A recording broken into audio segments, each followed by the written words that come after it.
Got a copy of Uncharted 4, right?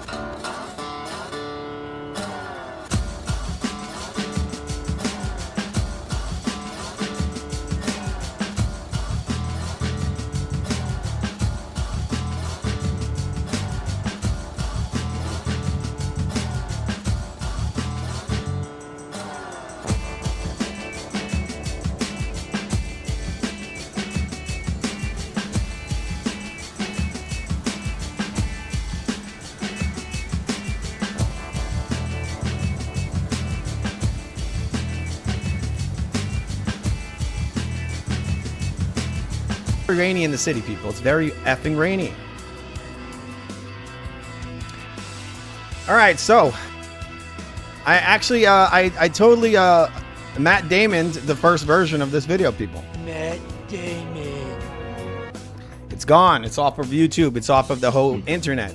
And we respect what we do a little too much. We respect you, we respect what we do and our fans a lot more than Canelo Alvarez does. Just saying, just effing saying. What do you think of them apples, Bob? Agree. All right. All right, so I'm going to turn that music off, even though it's amazing, isn't it? Isn't it effing amazing? What do you think of that, Bob?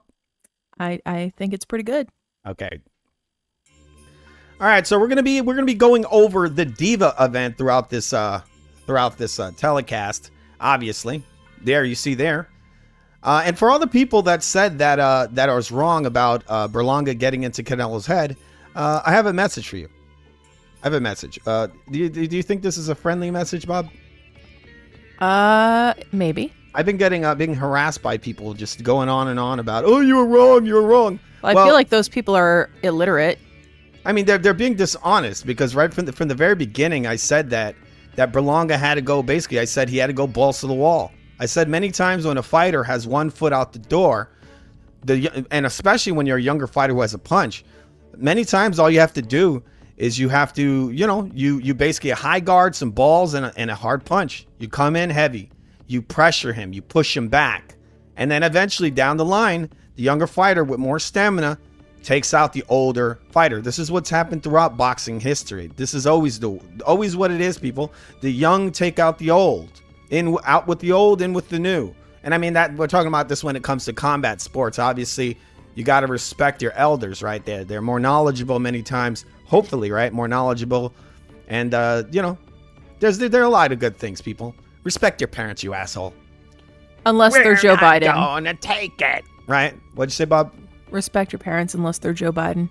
Yes, unless they're Joe Biden. Then just kind of run. And then I guess you respect the transsexual women of color, right?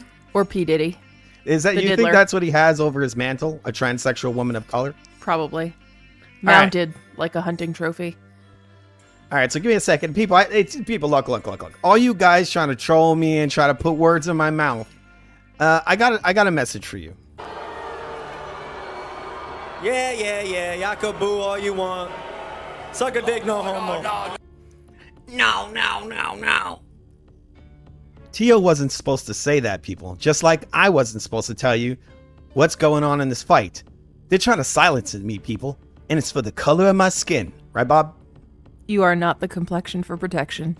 I just came out of a freaking war, the guy that hit like a truck, Yeah, the guy hit like a truck. And I don't know why my freaking video's all crooked. Let me fix that real fast. I was in a freaking war. I just came out of a freaking war, the guy that hit like a truck, Exactly. That's what they say. That's what these fanboys, these Canelo fanboys said about me when they talked all that shit and they got in my face. They got in my face. Right, Bob? Right. Did they get a little too close to my face? Anyway, we got wicked people. We have to give Canelo his credit. He beat a guy that no one thought he could be. That's just a fact. It's just a fact. It's just a fucking fact. Wait, right, Bob? no. He beat a guy in 12 rounds that everyone assumed he would knock out in 3. So yeah, everybody said that. Well, don't say that. Don't say that. Well That's done. A little too much truth there, people. A little too much truth. All the Canelo fans right now. No, I don't want to be too mean to you, but you guys, when you're trying to come out after the fact, and basically you got some version of revisionist history here, huh? Revisionist history. And when I look at you, this is what I see. Matt Damon. Exactly. I'm not trying to be mean. I don't include the intelligent Canelo fans in there, like never sobers, right, Bob? And there's some other ones. You guys are. I understand, guys. You like the guy. I mean, he's entertaining at times, but he cherry picks. So I'm not happy about that. He did a whole penis dance during the build up for the fight. That's something. He did a whole penis dance. Oh, that was weird. That was fucking weird. We'll get into that later, but just so you guys know, we're gonna be going over a couple of the fights on this card. Not just Canelo. We're gonna start with Plant and all that other shit. And Rolly won. Rolly got a win. You know, he's got to win, people. He won. He beat somebody. I don't know who, but he won. that counts for something. That counts for something. I feel like that is the best way to describe like the majority of Canelo's more recent fights. He beat somebody. I don't fucking know who it was, but he beat someone. He did. All right, people. So we're gonna give Canelo Alvarez his flowers. He beat a guy that no one thought he could beat. No doubt. I mean, there's no question about it. I mean, this was a guy that everybody ducked this guy. People said from the very beginning that Canelo's going to get crushed. He's going to be murdered. This is what everyone said throughout the entire boxing stratosphere. Is that stratosphere? Is that how you say that? Yes. Matt Damon. All right, so we got a little montage here for Canelo to celebrate his achievements, people. His achievement in the Diva event, he gave us.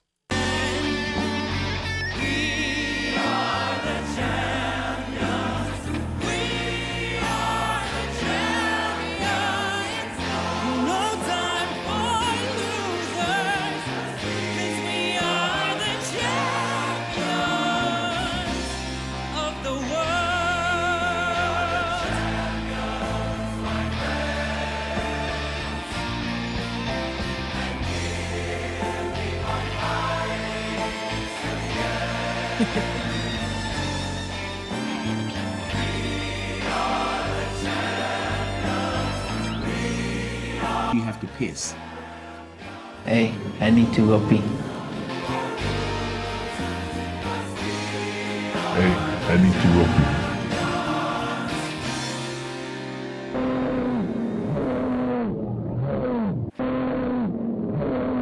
When these two look each other in the eye, excuse my French, you know they just want to fuck each other.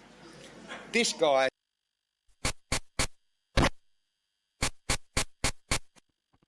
We really do. So we're very impressed by you, Canelo, and we appreciate everything you do. You are the champion, our friend, our ginger friend. What do you think of that, Bob? He's the something. He's something. I mean, it would be amazing if he was here, right? Whoa! Is that Canelo? Canelo's here, everybody! Canelo's here. How you doing, Canelo? How you doing, bro? You know we're big fans, right? You talk a lot of shit. You talk a lot of shit, man. You talk a lot of shit. Well, I mean, we didn't mean it, Canelo. We didn't fucking mean it, man. I did. I meant every word of it. Canelo, we didn't mean it, man. Please, Canelo. You talk a lot of shit. I'm gonna hit you with a punch. Hey, what the fuck's up with your hat, Canelo? No herp, no life. What the F? What? Wait, what's... What, Bob, what the F is that on his face? That's disgusting looking. What is that? Anybody know? Is there any people, any comments? I mean, that's kind of weird, Canelo. That's kind of weird, but we do appreciate that you came here. But we're probably going to be addressing the big, Benavidez in the room. Elephant. All right, so we're gonna be talking about this card, this most amazing card in the fucking universe, right? Right, Bob? Correct. It was so thrilling. Oh no! What the fuck? Oh.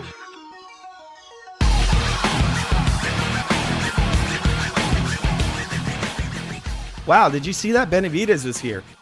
Oh man. Looks like those two will be busy for a little while. I mean, he may be able to run away from Benavidez, but you can't run away from herpes now, can you? No. Evidently he can't. No herp, no life. Seems like a weird marketing move, right? But he could probably sell a lot of those hats. He's trying to make people proud of their herpes status. Herpes is the gift that keeps on giving. It keeps giving, huh? All right. So we're going to be looking at some information here. We're going to go over the whole card. And yes, this is our second attempt at this. After we're done with this, we're going to record this and put it on every platform on the entire internet. because we need people to know this. Like I said, we have a lot more respect for what we do. We put a lot of energy into this Berlanga Canelo fight, and we got to put a cap on it, people. We got to do it. First of all, we're gonna look at the definition. I became Canelo for a second. Definition. Definition. We're gonna look at the definition of this word. It is called event, or should I say event? Oh yeah, right. We're gonna look at the definition of the word diva, so you guys understand what I mean when I say diva event. All right, Bob. A self-important person who is temperamental and difficult to please. Yes. It's a diva event. Canelo gets what Canelo wants. Canelo gets what Canelo wants. And it doesn't matter if the fans don't fucking want it. You get what he wants. Mommy, I want a toy car. He gave you the fucking event that no one wanted. It's the diva event. And he's not the only diva on there. This card was basically just filled with mismatches. Tune-up fights to make guys look good. Didn't make Canelo look too good. Yep. Bob, event. A thing that happens, especially one of importance. There's more. Can you read all of them, please? A planned public or social occasion, each of several particular contests, making up a sports competition. All right. So this was basically the crybaby event. This was the diva event. You had Danny Garcia on here, who was a cherry picker basically for many years. I mean, Danny he's a very good fighter. He's very limited, but he's a diva, people. He was a diva. He would at some point he would cherry pick so much they called him Cherry Garcia. And also the guy uses the sport like his little piggy bank. He's not fighting you if you're a real hard fight.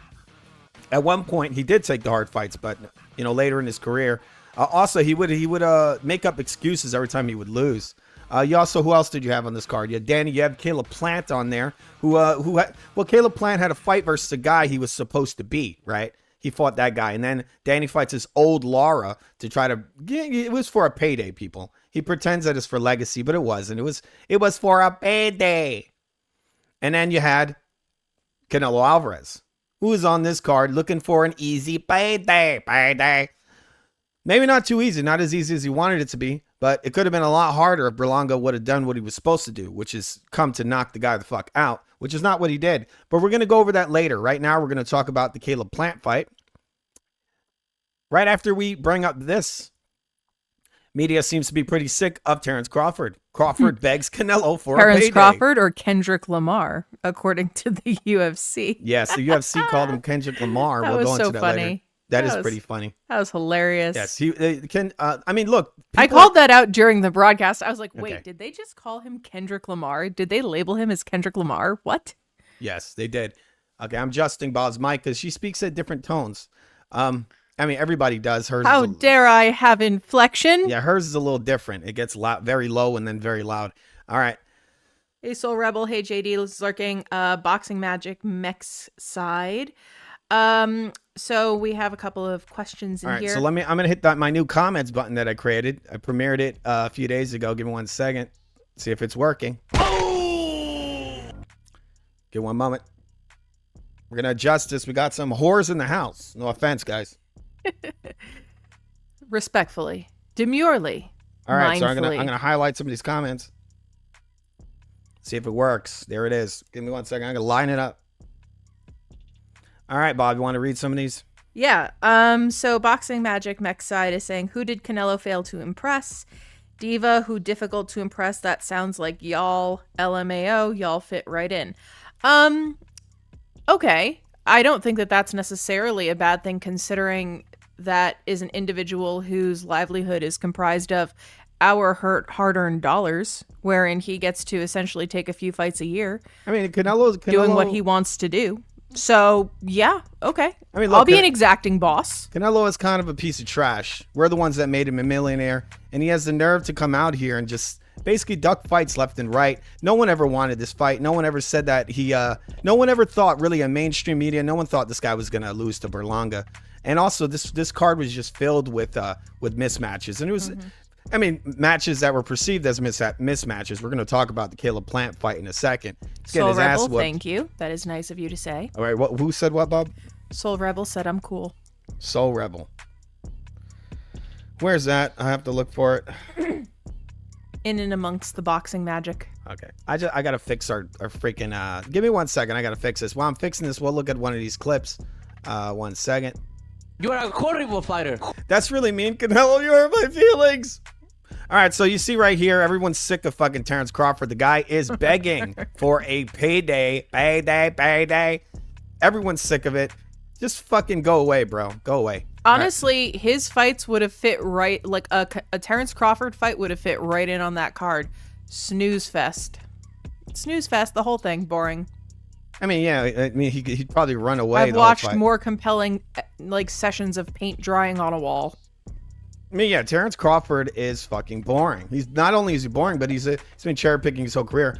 But going back to Canelo, I mean, the guy, this guy has the nerve to come out and say, "Oh, all the fighters they do this." When he was asked on his show about cherry picking, we're gonna go on that. I think we're gonna see that clip in a little while.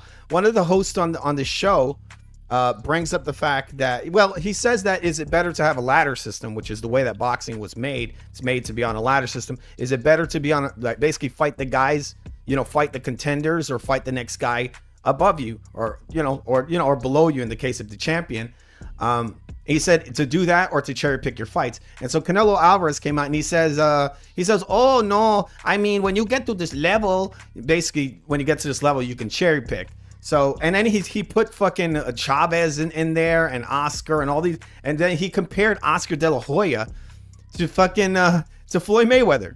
I mean, Floyd Mayweather is Canelo Alvarez's idol for the most part. He loves the guy, man. He loves him. I mean, he drained him to death, but he's like, he do this. This is a good thing that he drained me, right? It's a good thing.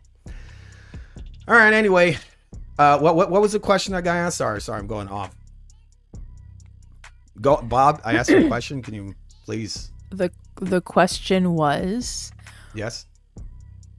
The one where the person said, "Who did he dominate?" I can't read the comments right now. No, Bob. he was saying, who did he fail to impress? He failed to impress us, the viewing public.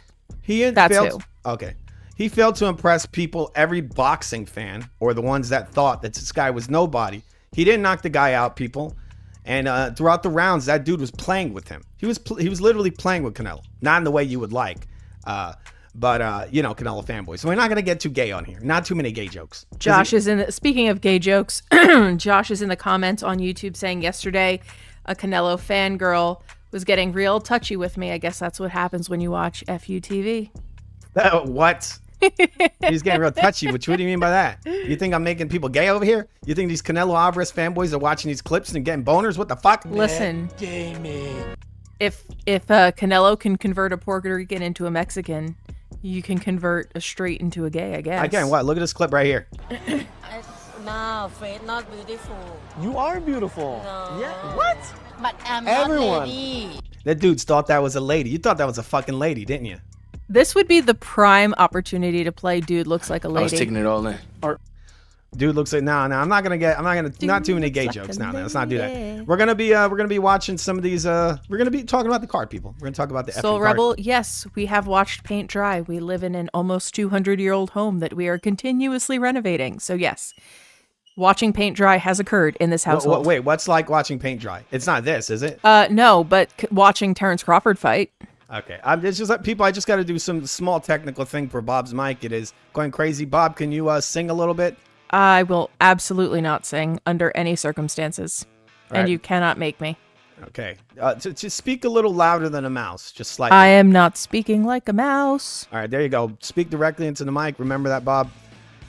I'm just fixing Bob's mic a little bit, people. We got to do this. Bob's a very hard nut to crack when it comes to adjusting her damn microphone. All right.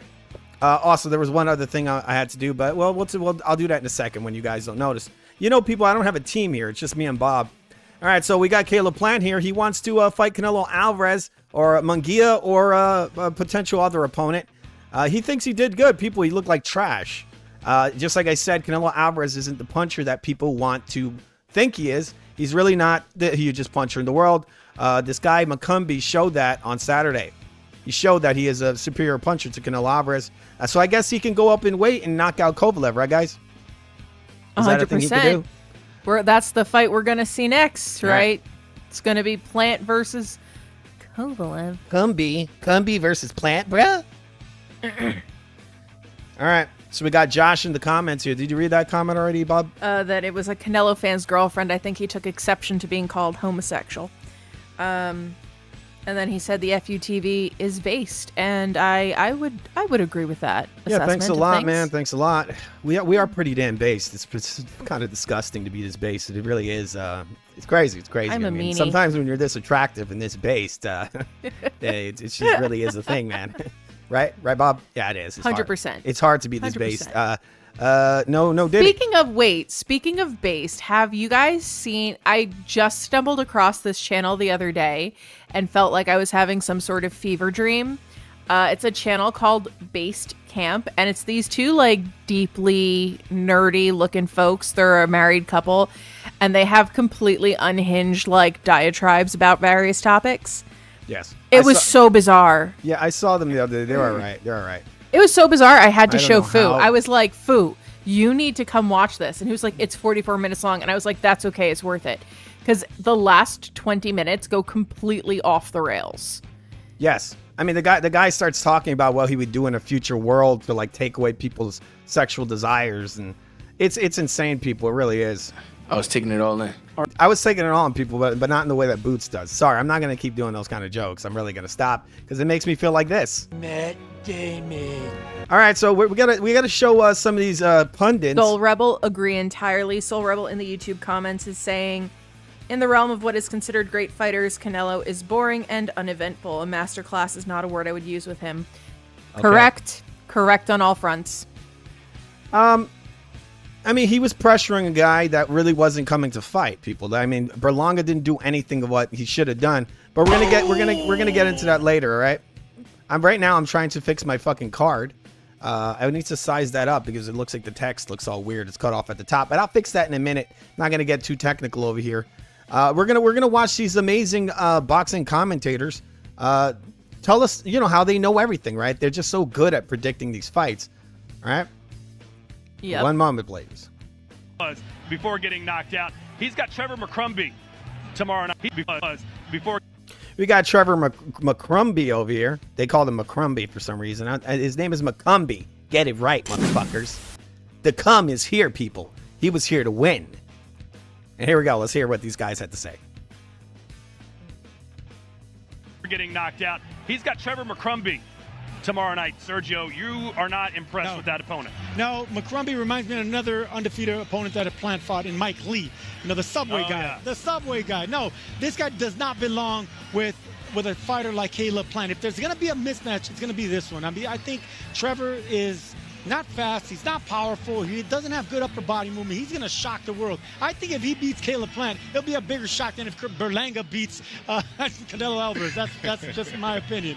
What do you think, Dan? Yeah, I agree as well. Total mismatch. I think if Plant wants to continue the streak and climb up to the ranks to where he could become a champion again, this guy is definitely not the way to go. But maybe the guy might bring something we never know, All right, people. So it's just more of this fanboy shit. This Caleb Plant guy was completely built up. And one of the main reasons he got built up is because he went and he fought many rounds with Canelo Alvarez. And I mean, really, he barely even tried versus Canelo when you were looking at it. But it doesn't matter because, he doesn't hit hard at all. He got like this like touch left hook to the body. There's nothing on it. I have to fix my screen. I don't know what the hell's wrong with it. But yeah, Caleb Plant, all it showed us on Saturday is that Caleb Plant is fucking overrated. That's what he's always been. McCumbie almost knocked him the fuck out. You know that, right? The only reason Caleb Plant survived is because this guy gassed. At that level, you got to have a gas tank. All right, give me 1 second. All right, so we got a video here on McCumbie. The cum himself, people. McCumbie. That was a little gay. Yeah, I know. Gay! Sorry, people. Sorry. My screen is detached from where it should be. I'm going to fix that in a second. The illusion has been broken. Let's hear this. Getting a lot of love. Trevor McCumbie, tell me about the fight. And it was good. You dropped him. I dropped him 3 times. The referee wasn't on my side. So he says, I dropped him 3 times. The referee wasn't on my side. Yes, he wasn't. He was. And I think Gabe Rosado also said that, like during the telecast. Yeah, I think he said he dropped him 3 times. They didn't want to give the guy credit because Plant was supposed to win. What's funny is this was supposed to be an easy fight for overrated bum ass Plant. But it wasn't. He was getting fucking destroyed. And once again, if this guy had a gas tank, he would have finished Plant off. I felt really good. Caleb's a great fighter, and it was a lot of fun. The fans won. Nobody gave you a shot. They didn't think you would last 5 minutes, let alone a round. And you were winning on the judges' scorecard 6th round. Joe Goosen, I think, had it 68-66. When going into the 7th, you were up by 2 rounds on the unofficial scorecard. I was losing? No, you were winning, I was winning by 2 points. Yeah. Oh, wow. Yeah, I mean, that's the way I saw it going. I didn't think the judges would be on my side, so that's So there you go, man. He knows the sport, people. He knows the business. He knows they're going to rob him. That's why he came in there to knock that motherfucker out. And he almost did it. If he were to work on his gas tank, he would have got him out, people. Caleb Plant is a fucking hype job. That's what he is. That's what he's always been. He's always been a hype job. He never did anything. When he fought Canelo, he fought nobody. And Canelo struggled with that nobody. You know that? That guy would have danced around some more or had a ring big enough. He probably would have tapped Canelo up and then he walked into the sunset. He would have beat him because Canelo still has these slow, flat feet. And you could walk him onto punches very easily. This fight, McCumbee showed, first of all, it showed that Canelo is not the puncher that people think he is. He's not a huge puncher. And I wish my screen wasn't off the fucking thing like that. That's really annoying me. You know that, Bob? Wait, let me fix this real fast. I believe it is annoying to you. It's very annoying. Give me 1 second. I'm sorry. This is definitely not what I wanted to do in the middle of the stream. There you go. The illusion is complete. It's complete. Soul Rebel in the comments is saying that Plant is decent, but can't stand his attitude. He still did the Gravedigger celebration. You're not talking into the mic, Bob. You need to talk into the mic. Directly into the mic, please. Soul Rebel in the comments is saying Plant is decent, but can't stand his attitude. He still did the Gravedigger celebration after getting knocked down 3 times. Yeah. Plant always has to be a victim before his fights. He thinks he's Eminem from 8 Mile. And yeah, I said that during the broadcast. I was like, excuse me. Since when does somebody named Caleb Plant sound like that? It's serving very black scent. I mean, it's very strange. He's the Plant. He's the Plant himself, bro. That's the Plant. You don't fuck with the Plant. The Plant gets what the Plant wants. And I mean, really, Plant just, again, he showed his skills, people. He's kind of trash. He did decently at catching McCumbee as he came in. But not good enough. The only thing that beat McCumbee was the fact that the guy gassed out and he was fighting a guy that's on all kinds of plants. He's eating all. The only thing that beat McCumbee was McCumbee. Yeah, but Plant was on lots of snacks. If you guys ever played Resident Evil, Plant is eating all those plants. He's if you know what I mean. I mean, he's a snack fighter. McCumbee called it out before the fight because Plant was calling him a cheater, and then McCumbee was like, "Bro, you're a snack fighter. What the fuck are you talking about? You don't have a leg to stand on." So people know all about snacks, right, Devin Haney? You know about snacks? He knows all about snacks. Devin Haney also knows about Diddy. Yeah, he does. From what I heard, the diddler. He knows all about the diddler. The diddler has been apprehended and is being held without bail. You know, I'm on the greatness, you know. No more diddler on the lamb. All right, so give me 1 second. We're going to look at another piece of information about this fight. All right, this last thing. We're going to watch Caleb Plant get dropped on his fucking ass. This is what we're going to watch right now. Caleb Plant. This is the fun, people. This is the good part.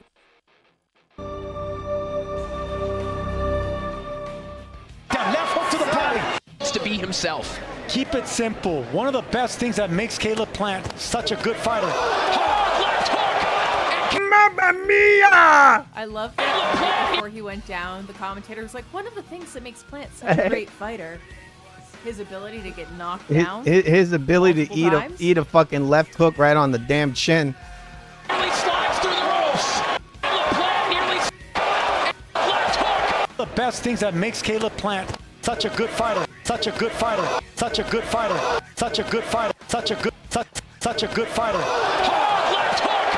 And Caleb Plant nearly slides through the ropes. No question. That was another knockdown. Left hook. All right, so he got dropped 3 times in this fight, people. These guys were all against this McCrumbie guy. If McCrumbie, again, I'll say it a million times, if McCrumbie had the gas tank, he would have destroyed this guy very easily. McCumbie, not McCumbie. Sorry, I'm getting used to them. They don't want to say the word Cumbie. Well, during the telecast originally, I was calling him Magumby. You know, that's what I think of. I think of like it's some kind of weird pornography version of Gumby. That's not funny. Why always in that direction? You want to know what the thing is? What happened that is prime 14-year-old. I'll tell you this. I'll tell you how this all began. I'll tell you how this fucking began. All right. This all began because I watched a Boots Ennis video a few weeks ago, and the guy said in the video, he says I was taking it all in, and then he turned it into something sexual. I was like, what the fuck? You can't say I was taking it all in without making it sexual. So from that point forward, I've been making these stupid little jokes, and I'm basically converting myself into Boots. I'm turning into a 12-year-old again, people. You know that? I showed the clip on the show. Let me show you for a second where it started. I think I have it in here somewhere. One moment, please. I'm going to see if I have this clip. I know I showed it earlier, didn't I, Bob? You did. Yes. You always do. You find a way to work them in there. Yeah. No Diddy. See? You see that? I got that from Boots Ennis. That whole thing. Boots got this shit started. To manage yourself. He messed my brain up, man. He made me go back to a 12-year-old. You're going to get one of those like zap collars for dogs and zap you. What'd you say, Bob? I'm going to get one of those training collars for dogs, and every time you say Boots, I'm going to zap you. All right, I got to make her. It's Bob's voice is just so weird. I'm looking at her audio form. It's just, Soul Rebel in the comments is saying I sound fine. Do you? So I mean, but you guys got low standards for voice stuff, don't you? I want Bob's voice to be perfect. Perfect. Okay. Perfection is an unattainable ideal. All right. Yeah, that's what you say. And a distraction. Yeah, that's what you say, and that's why you're with me. All right, people. That was so fucked up to yourself. I know it is. I'm self-defecating. And I know that's not the way you say that, but I like to say defecating because it's like have poop. Mercy. All right. Let's see. We're going to add some more comments over here. Okay. I wish Bob can highlight these. I still need to fix the comment thing. And I need to fix the people. I'm not going to repair everything in the middle of the damn show. Let's just focus on the show. What do you call it, Bob? What do you call it? These people that are obsessed with little, like, what do you call me? Anal? Am I anal? You're obsessive. Obsessive. You're a perfectionist. Well, I'm actually obsessive compulsive. That's what I am. All right. So we're going to watch a little bit of the fight that happened. Well, we're not going to watch the fight right now. The next fight that happened after the Caleb Plant was a co-main event between Danny Garcia and Lara. I'm not going to say his first name because I pronounce it poorly. Arislandi. All right, so we had Danny Garcia coming back for his payday, another fucking payday. Cherry Garcia over here loved to always cherry pick, and I guess he thought he would come up in weight and fight an old man. The only problem is that old man has a style that's always been built to destroy a style like a Danny Garcia. Danny Garcia was tailor-made for Lara. I said from the very beginning, if you guys watch our live play-by-play, I said this was going to be a TKO, and if this fight would have gone longer, it would have been a straight-up knockout. This is what I said. Danny Garcia, once again, is 100% tailor-made for Arislandi Lara. It's made for him, people. The Cuban is got Lara the brown boxing Amelia Lenkov? I mean, he's a non-trans person of color. I mean, Lara, I always said it. I mean, Danny Garcia got slow, sluggish feet. He's robotic. He's very robotic. And his heart's not really in it anymore. It's been out of it for a long time. Danny Garcia, even when he was active, was basically cherry picking in order to make paydays. But the guy's, he's one of the most non-active fighters that's supposedly not retired in the entire sport. The guy came back and he was like acting like he was sad. He's probably more sad about not being able to make paydays. But, you know, he had the wrong game plan. I mean, you got to come in. If you're going to fight Lara, you're going to have to set up the left hook. You know, Danny Garcia, one of his biggest shots, the left hook. And that would have been the perfect move to use on Lara because Lara tends to keep, he likes to keep that hand low, doesn't he? He can eat a left hook very easily. I think a lot of times you see him, he's not blocking the left hook. And so Danny should have really gone for it, you know, come in aggressive. But instead of that, he was moving back, running away from the longer man. He may be the older man, but he's longer than Danny Garcia. He got a 75-inch reach, almost 76. I think it's funny that Lara's reach keeps growing as he gets older. Isn't that weird? Because the thing is that they lied. He used to have a 73-inch reach. Then it was 74. Now it's almost 76. So he always has a longer reach, people. Danny Garcia, I don't know what he was thinking taking this fight. What were you going to say, Bob? What I think he was thinking is that, you know, this is going to be an easy payday and I might actually win because this guy's old. But Lara showed that he's the fresher fighter, not Danny. I was going to say that, you know, Danny doesn't have heart. Like, I think he does. I think he doesn't.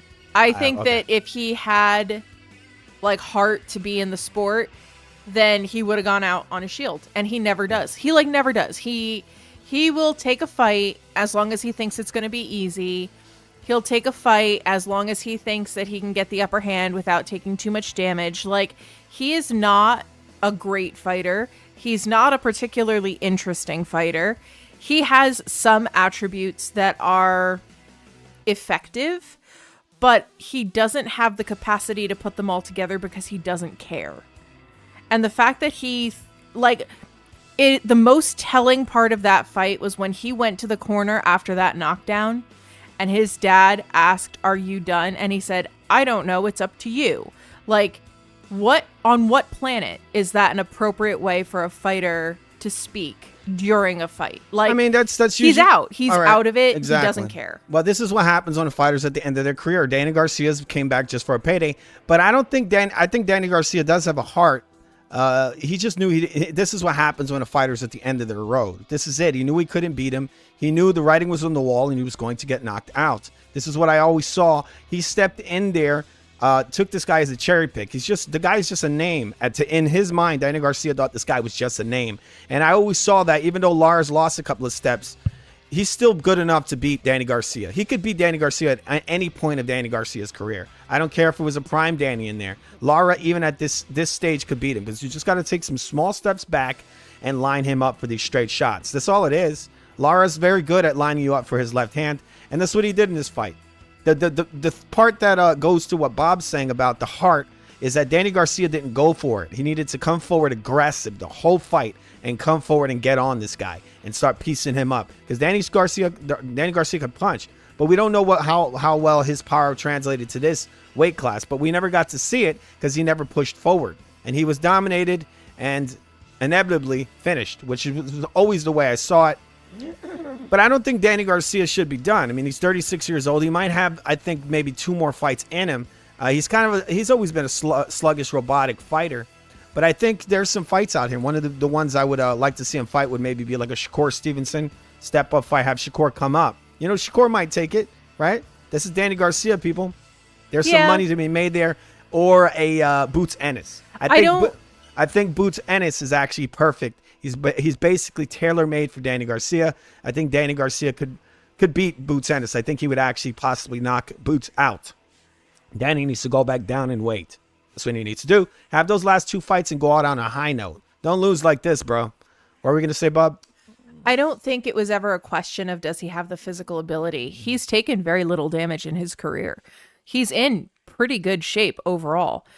The problem is he doesn't have a desire to do it. So yeah, I mean, I think he very easily, with the paucity of damage that he has taken, he very easily could fight into his 40s. Yes. If he had the wherewithal to do it. And I just don't think he does. I think that you're going to see him transition into doing like exhibition matches and trying to capitalize on merchandise and whatever. He's trying to follow the Floyd Mayweather blueprint. But you cannot sell merchandise when you go out on a loss, like when you lose like this, when you're inactive.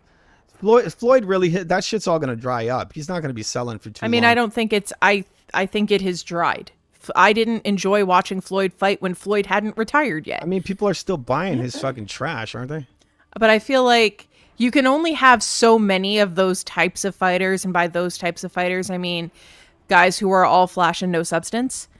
You can only have so many of them. And when it was kind of mostly just Floyd doing that, he was unique in that he was kind of like a WWE personality in the boxing world.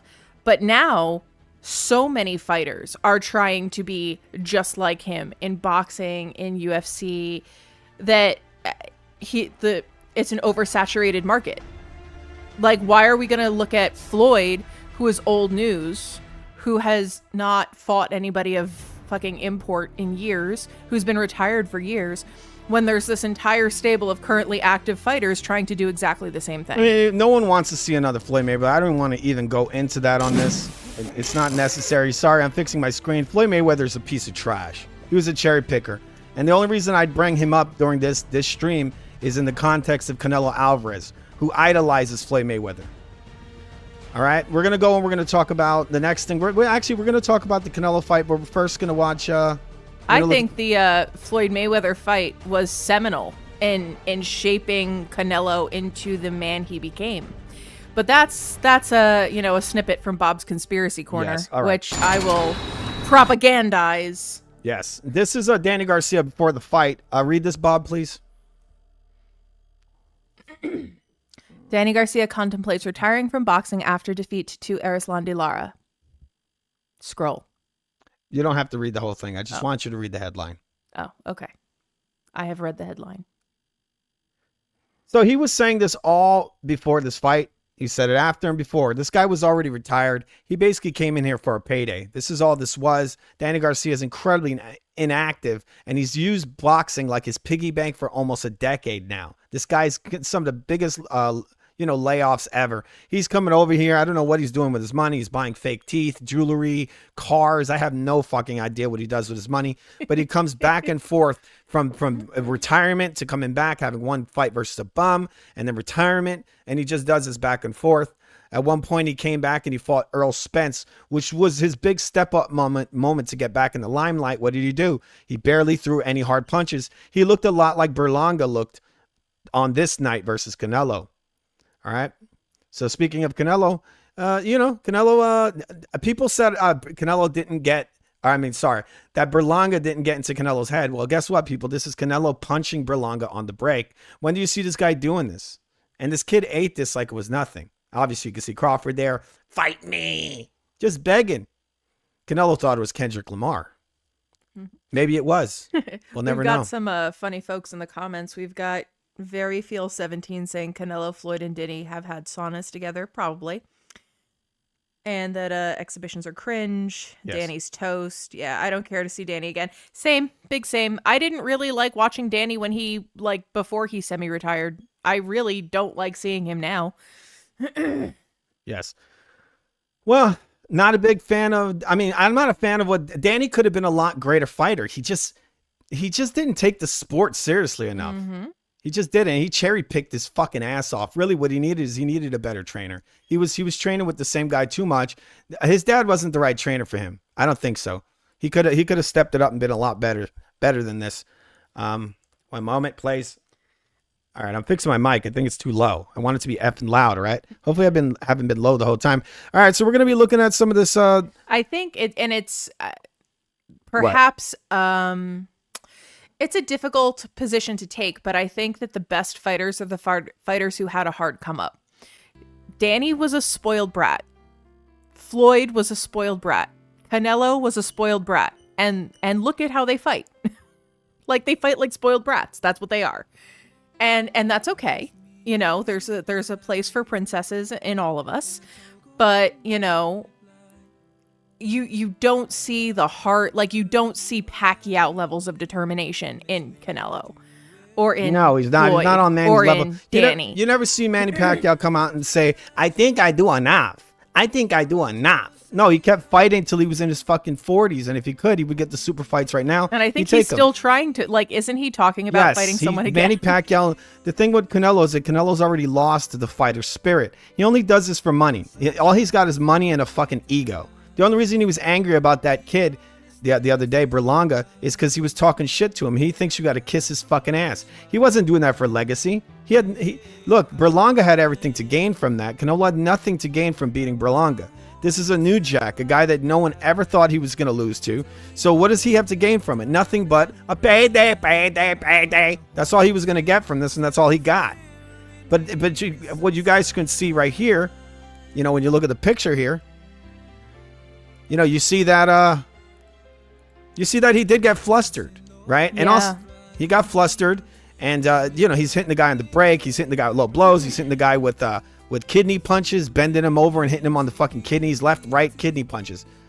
Just a bunch of bullshit. He was just angry that the guy talked shit to him. But Berlanga, he blew it. He blew it. He really did, people. He effing blew it. He did, and I think that was tremendously disappointing to see, but it all kind of ties into Bob's Conspiracy Corner. So you just let me know when you're ready to take a voyage over to that strange. We'll get into that when we watch Berlanga. Yeah, we'll get into that when we watch Berlanga after we watch him pull some of these punches. All right, so first thing I told people during our live telecast, we do live play-by-play. People, if you don't know, we do live play-by-play of some of the biggest combat sports fights, MMA, bare knuckles, or boxing. We did a play-by-play of the Berlanga-Canelo fight on Saturday, and I kept telling people over and over again that Berlanga was trying to gas Canelo out, and it looks like that's one of the things he was trying to do. I'm going to show you this clip right here. But I was like, yo, I'm gonna get this guy tired. And I started thinking about like Muhammad Ali when he fought George Foreman. And I was telling him like, come on. Like in Spanish, like, come on, that's what you got? Hit me harder, come on, that's what you got? I don't feel nothing. Vamos, cabrón, vamos. I was like, man. But I was like, yo, I'm gonna get this guy tired. And I started thinking about like Muhammad Ali when he fought George Foreman. And I was telling him like, come on, like in Spanish, like, come on, that's what you got? Hit me harder, come on, that's what you got? I don't feel nothing. Vamos, cabrón, vamos. Tira más.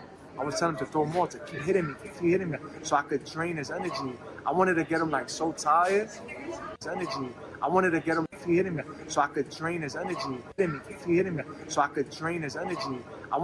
So people, he did everything he could to beat this guy. I mean, he didn't do everything he could, because I think he could have put it on him. Because you could see in the later rounds that Berlanga was not gassed. He had a lot more stamina than Canelo had, but oddly, he didn't put it on him and try to put him out. This was his only hope. He was never going to win this fight on a decision. So he did everything right when it comes to the stamina, right? He got in this guy's head, which is going to take some, it's going to take some of his stamina away right off the bat. The guy's fighting with a balled up fist. He's angry.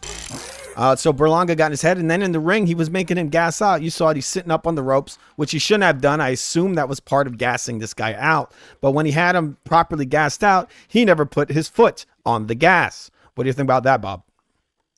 I agree, but what I don't agree with is that he did everything he could. I don't think he did. He didn't do the punching. That part of fighting where you punch the opponent in their face or body.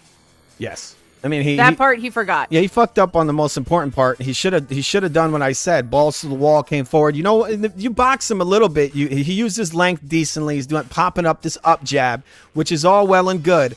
But at some point when you got this guy, and really he should have taken steps back and walked him onto shots. You can see the picture. That's what he did there. He did line him up a couple of times, but he didn't do it nearly enough. And many times he was just hitting this guy with some taps. Some of the up jabs are decent, but a lot of them were just simply taps, right? That's not the way you do it. You got to punch, you got to punch to keep it on him, right? When you hit him, you want to get that respect. You want to keep him from walking you down. And yes, he was walking him down. He was doing exactly what Berlanga needed. He was walking forward. For the most part, Canelo was walking forward in straight lines. Towards the end, he used a little head movement. But for the most part, Canelo was simply walking forward with a high guard. Berlanga should have just been pulling, feint, step back, pop him. And what he didn't do, he didn't piece the two shots together. He didn't hit him with the 1-2, right? Jab straight. Or jab, off timing, and you line him up with the jab, and boom, you come in as hard as you can throw it. You try to punch him through his fucking face. And he didn't really do that in this fight. I mean, there's some times, I'm going to show you guys a clip in a while where he's like pulling punches left and right. I don't know why he's doing that. I don't know if maybe he's, he's trying to avoid maybe a counter punch, but he's doing this a lot throughout the fight. You've delivered me a beautiful segue into Bob's Conspiracy Corner. May I go there? Yes, I guess if you want. Don't sound so enthusiastic. Jeez. Yes, it's fine, Bob. All right, so here's Bob's Conspiracy Corner. I've been trying to indoctrinate Fu into this Conspiracy Corner since the fight. But, okay. So when Floyd fought Canelo fought in an atypical fashion for him. He lost controversially, at least for us. And then he basically skyrocketed to the cherry pick queen he is today. And what I've seen in Canelo's career since that fight, because before the Mayweather fight, Canelo was actually really fun to watch. I was intrigued. I was excited about his career. I wanted to know more. Now I'm seeing the same pattern repeat, or we are seeing the same pattern repeat with Canelo, wherein he is fighting a diversity of young, up-and-coming, hungry fighters who all have attributes, who all have potential, and they're all making really, really stupid mistakes. They're fighting in a fashion that is wildly out of character for them, and it's like Mad Libs with boxers. I feel like I'm watching the same fight over and over and over again. So I wonder, did Canelo have to bend the knee and participate in the game plan, participate in the playbook with Mayweather to get where he got?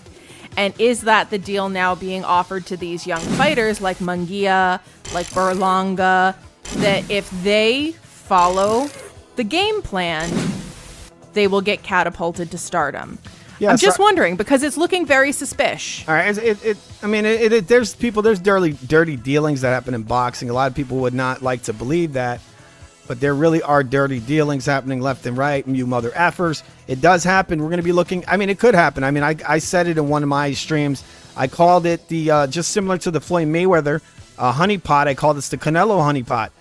Guys have to make compromises when they fight these dudes, and we do have a clip where Berlanga says something that speaks towards what Bob is saying in many ways. Sounds like he some weird things happen. But yeah, we're gonna look at some parts of the fight, some little different stuff we got over, different clips, people, different effing clips. But before we get into them, we had Kendrick Lamar was at the UFC event.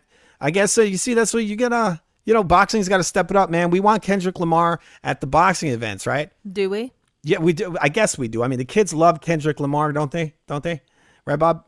Allegedly. I don't really strictly know who Kendrick Lamar is, He's but some I know guy, that it's he's not saying- Kendrick. he's I know saying that it's not Terrence Crawford. He sang this really trash song. He's like, "They're not like us. They're not like us." I thought the song was Who terrible. is they and who is us?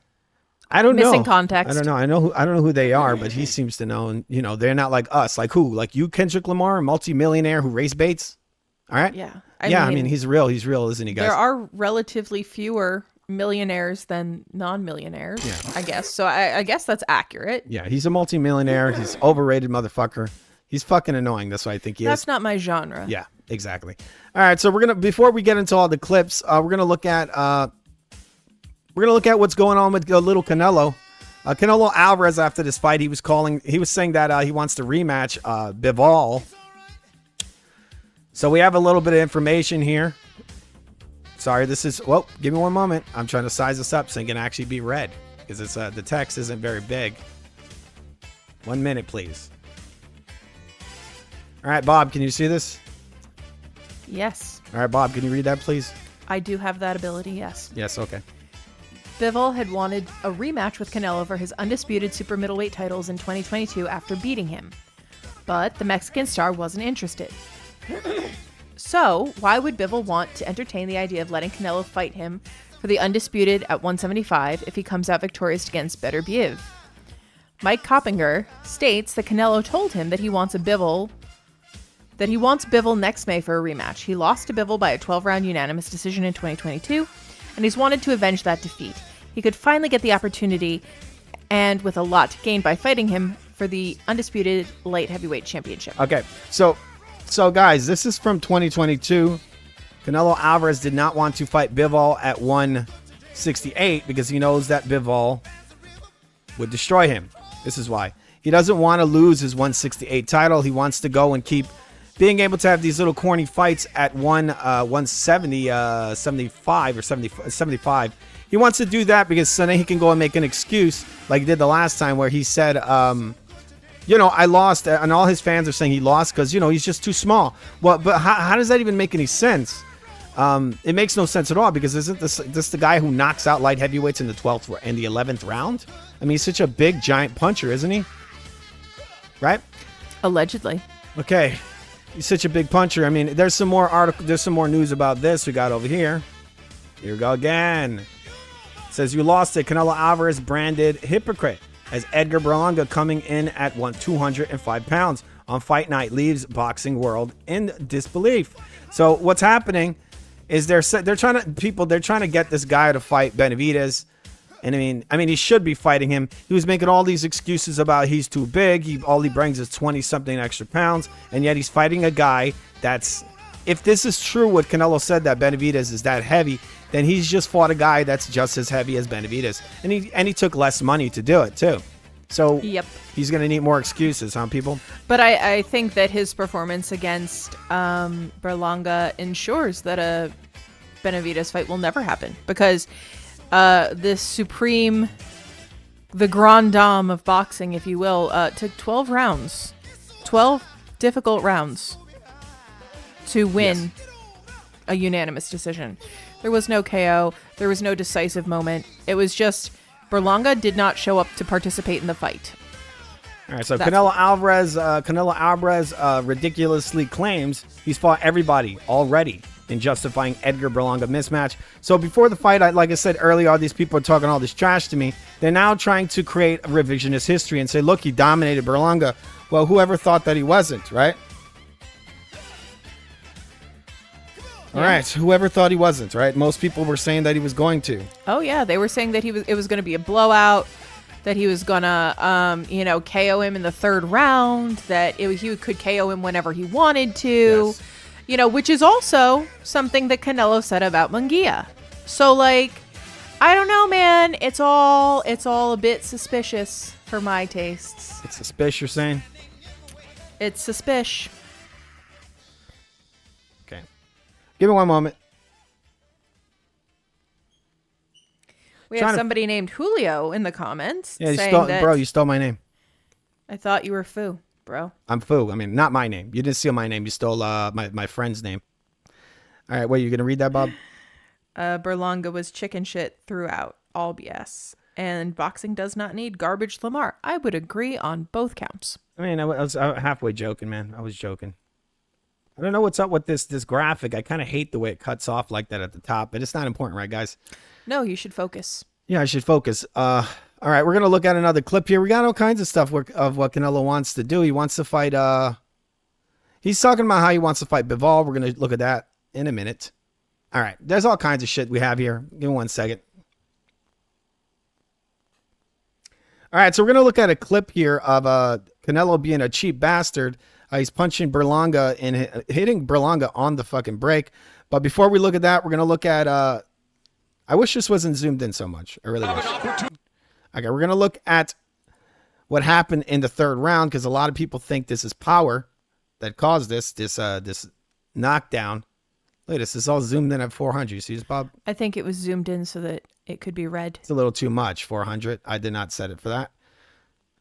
Okay, so give me 1 second, people. Sorry, this is taking a while. A little clunky. I feel like I've done this video before. It's like deja vu. Hopefully it's as good as the first time. I doubt it.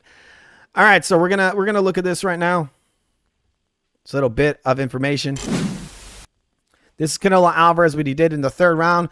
I'm gonna try to explain this. Not much to explain. Canelo Alvarez always having this explosive left hook. Berlanga being an idiot. Have an opportunity to do so. So there's a left hook. Edgar Berlanga thought he was going to be able to parry this. I think he thought it was a jab. Canelo Alvarez had trained him to think this was a jab. This was early in the fight. This is not the time you really want to be standing in front of Canelo. You should be using your range, your reach, taking steps back and using your reach, or catching Canelo as he comes in. Instead, Berlanga decided to just stand right in front of Canelo and try to, I guess, catch a left hook. He didn't know it was a left hook, people. He thought it was just a little jab or possibly a body shot because he couldn't see from his peripheral vision, right? With the high guard, Canelo knows this, so he comes in with this wide, snappy hook. And Canelo, if people don't know, I think Canelo's best shot is a left hook. And I was saying this in our telecast. I was saying that he needs to watch out for this fucking left hook. This is a very fast, snappy shot. Canelo is just, he has a great left hook. And this idiot, he's just fighting like a moron. He really is. Have an opportunity to do so. So once he ate it and he got up, people, it was a flash knockdown. This is, like I said, and Canelo hit him right on the button, right on the chin. This isn't power, people. This is speed that caused this. This is the definition of a flash knockdown. He's not hurt. It's just it surprised him. And like they say, the shot that you don't see is the one that knocks you out. He didn't see this punch and it still didn't knock him out. Opportunity to do so. So a lot of speed on that punch. It's turned over perfectly. Knuckles, like I said before when we did this video the first time, it's a beautiful technique, people. It's beautiful. It's a nice snap. He trains this like crazy, this punch. This is one of Canelo's best punches. He uses this on Triple G. He uses this on everybody. And this was just perfect. He landed in the perfect place, right on the chin. And Berlanga went down and he got right back up. And isn't it mystifying that Berlanga, who has had an extensive amateur career, who has had at least 20 professional fights, somehow or another was standing in front of a man whose footage he has been studying, by his own admission, his entire life, with his fucking hands down? That's amazing. Well, Round 3? Really? Well, he Okay. didn't have his hands down. He put him down for a split second. This was a mistake that anybody could have made, right? This was a split second. What happened is that he tried to parry it. He shouldn't have done this. This shot, he should have caught it on his arms. He should either posted, put his arm up, and caught it with his shoulders, or he should have just had his damn glove up. If he would have kept his glove up, the shot would have never. It wouldn't have hit him the way it did. It hit him right on the chin. This split second where he goes to try to parry this down. If you're standing in front of Canelo, you shouldn't be trying to parry things down. If you're in front of him, you feint or you move around and you try to walk him into shots. That's all you should be doing. You shouldn't be just standing right there in front of him. And this is what Berlanga did. If he wouldn't have made this mistake if he didn't simply stand in front of this man. You see what he's doing. It's like he's trying to stand in front of him, catch shots. He's trying to parry down a jab or a body shot. And you're not supposed to be catching body shots like this. So, but I assume it might be a jab because right before Canelo threw this left hook, he had thrown a little jab. And so he goes and sweeps around. Berlanga's anticipating the jab, and he goes to sweep it down. He tries to parry it down. And it's not a jab, people. It's a left hook.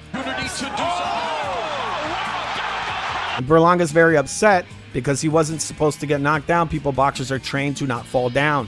He's trying to fight intelligently, and he just made a very, very stupid move. It was a split-second mistake. Like I said to Bob, anybody could make this mistake, but this is amateurish. This is the amateur hour. He should have been. He knows this, people. He's got a snappy left hook.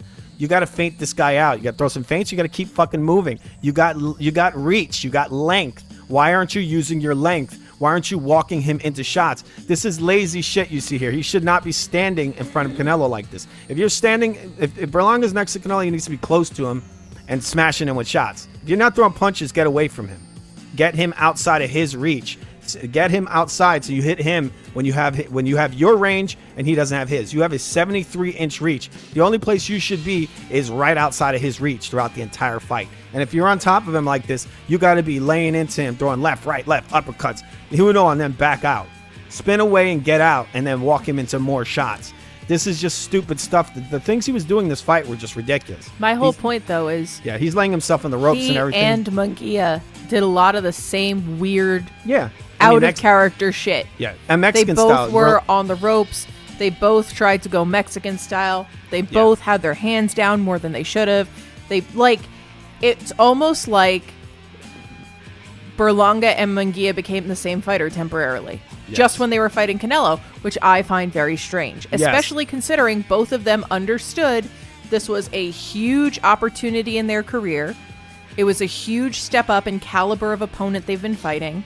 It was an incredibly important fight, and they both shit the bed? What? And shit the bed in the same way? So strange. Yes, I know it is weird. We're going to see him pulling the punches. I don't know. Please don't. Yeah, never mind. All right, so we're going to watch a little bit more, more stuff from the fight, people. More things. We got some more things to look at. So, side note, people. Side note, that's not a side note. I don't know if I showed this already. So this is from, I think, today.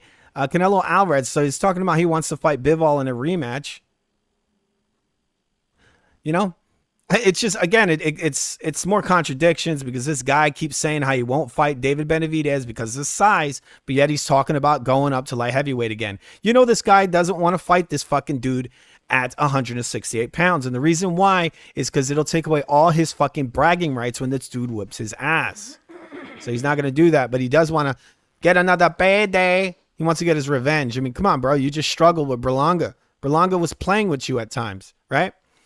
He was. People don't want to believe that, but, you know, they don't know what they're talking about, right, Bob? Correct. They don't know what the F they're talking about. All right. Then I need to go pee. My You have to piss. Help me.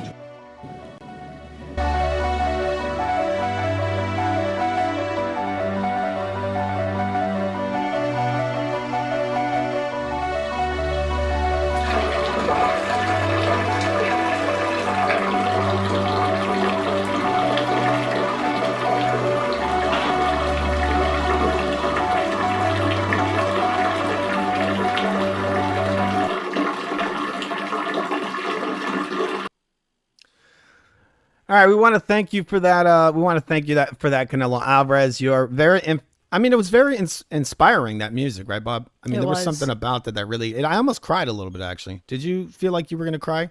It was very ASMR. I mean, the guy has to pee, man. The guy has to fucking pee. I have to pee. He has to pee. Good thing Reynoso wasn't around, right? No, Canelo, please, don't pee. Don't have to pee. Please, don't do it again. He's like, I have to pee. I need help. Help me. Help me. You know, you guys know that they actually removed that video from the internet, but we still have it. We still have it. That's where all those clips came from. All right, so we're gonna show you a little clip that goes with what Bob is saying, that kind of adds some legitimacy to it, I guess, in a way. What do you think, Bob? I think that's a good idea, and I'm sorry that I'm clearing my throat. I'm having a mild allergic reaction to something It's right probably now, and the I coffee. don't know what it is. It's the coffee that she's drinking. She's sorry. not good with this kind of commercial dairy. Yeah, I'm a little allergic to it. You know, I think have I already showed this, Bob? But they talked about, you know. You want to read that, Bob? Fans react as Canelo Alvarez delivers knockdown blow and clinches victory by decision, mismatch after mismatch. So it isn't just us being divas, and it isn't just us being exacting or spoil sports. Like, the fact that it was mismatches all night long is something that essentially everybody, even the commentators of the event itself, were all saying. I mean, the reason for this card was really just paydays. That's all it was. It was to steal money from the Puerto Rican and the Mexican fan bases. This is why you had Danny Garcia on there. You had another 2 Puerto Rican fighters, and like Bob said, it was filled with mismatches or perceived mismatches. You had Caleb Plant on there fighting a guy that was supposed to be a tune-up, and that tune-up beat his ass. He had to overcome a lot, and the only reason he won is because of his snacks. You know, Caleb snacks, right? Plant took snacks. That's the only thing that let him go in there. I mean, the dude got rocked multiple times. That guy McCumbee showed that he's a harder puncher than Canelo. He showed that Caleb Plant is a hype job. He showed in many ways that Canelo Alvarez's power is hyped up. And he came in there and got his ass whooped versus a mismatch. I'd like to see maybe a rematch of that, but we probably won't see it. Oh, definitely not. All right, so and then we saw after that Danny Garcia. I wouldn't say it's a mismatch, but again, We watched Danny Garcia quit. They brought him in, and I think they knew that possibly Danny might lose or he might win. They didn't really know, but this was just a simple payday fight. 2 named fighters, and then you had Canelo Alvarez. I mean, another fight. I mean, this was an old Laura with old Danny, and then you got your supposed all-time great fighting a guy that everybody thought was going to lose. So they were just trying to get the money built on whatever hype they built, and the I guess the race of the combatants, right? Mm-hmm. And it was a scam, people. It's a fucking scam. It was a diva show because Canelo's not fighting nobody unless he knows he can beat him. He said it himself. He doesn't want the hard fights anymore. He wants what he perceives as what Floyd would call easy work. This is work, yes, but it's not a hard fight. And this is why it was Berlanga's job to bring the hard fight. That's what I said in my video. What happens when the guy who doesn't want a hard fight gets a hard fight? And guess what? Berlanga didn't bring him the hard fight. And if he did, he might have been able to get him out of there. As much as you guys think it couldn't happen, they also thought that Caleb Plant couldn't get his ass whooped by Mr. Disrespect, right? Yes. All right, so we got some more stuff. We got some information here that's similar to what Bob was saying. But we're gonna look at this. Canelo being a dirty bastard. That's what you need to do. This is what shows you that adds legitimacy to what I said during the different videos I did. I remember I told you guys, I said that Canelo Alvarez is flustered. Berlanga's in his fucking head, and he was. He was in his head. You're gonna see it right here. I'm gonna prove it. I got the fucking receipts, bro. I got the fucking receipts. Punches back. That's what you need to do. A power counter puncher. Berlanga using his head. So there you go. You got Canelo Alvarez over here making all the excuses like the little diva that he is, hitting this guy on the fucking break. Referee says stop, and what does Canelo do? He hits this guy with a right hand as hard as he can throw it, and Berlanga eats it. Punches back. That's what you need to do. A power counter puncher. Berlanga using his head. Canelo hitting on the break. You're good. Watch your head. Don't do that. That was intentional. Don't do that. Punches back. That's what you need to do. A power. All right, so Canelo's over here crying about a fucking headbutt touching him. It's nothing, people. If you guys watch Canelo versus John Ryder, He did the same thing all night. This is a technique that guys use to sneak through the guard, the high guard. You push your head through. Maybe Berlanga may have pushed a little bit more, but it wasn't like an intentional headbutt. It was a push, and it was doing that to break the guard of Canelo Alvarez, a high guard. And then you go and you kind of maybe sneak some uppercuts in there, right? Through the middle. You get your head through, and you sneak your shots through. Sometimes you'll go and you swoop them around the sides. You know, it's a technique that guys use. They put their head through there, and you'll see Canelo use that head through this entire fight. Later in the fight, he's trying to go, you know, Berlanga's giving him what he wants. He's giving him Mexican style. Berlanga's he's suffocating his own work, but Canelo's hitting him with headbutt after headbutt. So why isn't Berlanga allowed to smash this guy with a fucking illegal blow, with a fucking sucker punch? He wasn't. But what's funny is that Canelo does this dirty shit, and the referee actually warns Berlanga, not Canelo. Counter puncher. Berlanga using his head. Yeah, Berlanga using his head. These guys don't even point out the fact that this guy just sucker punched Berlanga. Canelo hitting on the break. They point it out, but they don't give a fuck. Watch. You're good. Watch your head. Don't do that. That was intentional. Don't do that. They say some stuff after and they try to justify it. They bring, what do they say, Bob? They say things like, when they were talking about kidney punches and all this illegal stuff. They were also talking about how every time Canelo did some asinine shit, they'd be like, oh, well, B-Hop did it. Oh, well, so-and-so did it. And sometimes you just have to do it. And I was like, yeah, they're what? Just making up lies. Have you lost your mind? Yeah, I was saying, it's like, yeah, well, Galata, it's like, well, imagine he smashed Berlanga in the balls like 20 times. They'd probably say, well, Galata did that. And then Canelo wins on a fucking TKO on low blows. I mean, that wouldn't be shocking, would it? No. That wouldn't shock me at all. Ball shot bonanza. Okay, so we got over here, we got Edgar. We got Edgar over here, who's decided that he's not going to punch Canelo very hard, even though Canelo is completely gassed. Berlanga's 7 years younger than Canelo. You would think he might have more energy down the stretch. He certainly needs to have it. All right, so over here you see that Edgar's really, I mean, you could see Canelo's completely gassed out. Completely gassed. I mean, the guy is beat red. I mean, obviously I know this is overexposed, but he's all, you could tell he's completely gassed. He's drenched in sweat.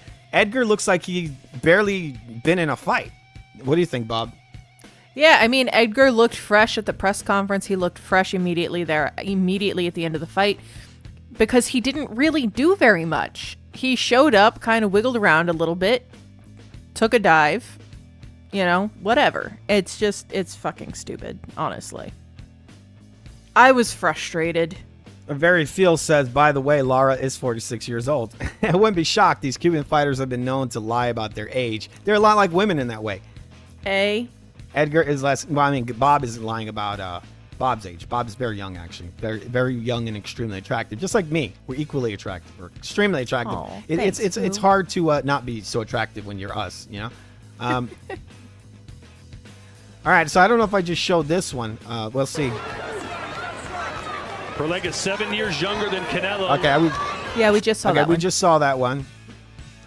Here's Edgar Berlanga not taking advantage of openings, and I called this in one of the videos I created for this fight a few days ago, and I talked about how Edgar could catch and shoot versus Canelo just like Bivol, because Canelo tends to punch you in your arms, and I trade in a left. I catch it on the left arm and come back with my right hand, or catch it in your right arm and come back with your left. Berlanga could have done this all night because Canelo likes to punch you on your arms. You can literally take the shot in the arm and come right back, because you're not risking. A lot of times fighters won't punch with their opponent because they're afraid they're gonna get hit with a big old shot to the face. But when you're fighting Canelo, a lot of these shots are going to the arms. I don't know why he does it. Maybe he's trying to tie your arms. I have no idea why he does it, but he loves to punch you in your arms. So you do catch and shoot, and Berlanga had every opportunity to do it, and he didn't do it. And we have an example right here of basically pointing out what I said before the fight even happened. You want to know why? Because my boxing IQ, people, is through the damn roof. It's fucking crazy. It really is crazy. Remember to subscribe to the Ripful TV. It's a great channel. You need decaf. He really is a great shout-outs man. There's no joke about it, people. It's a real deal. We've got J-Rocks in the piece of shit. Bro, you know you make me very sad when you say that.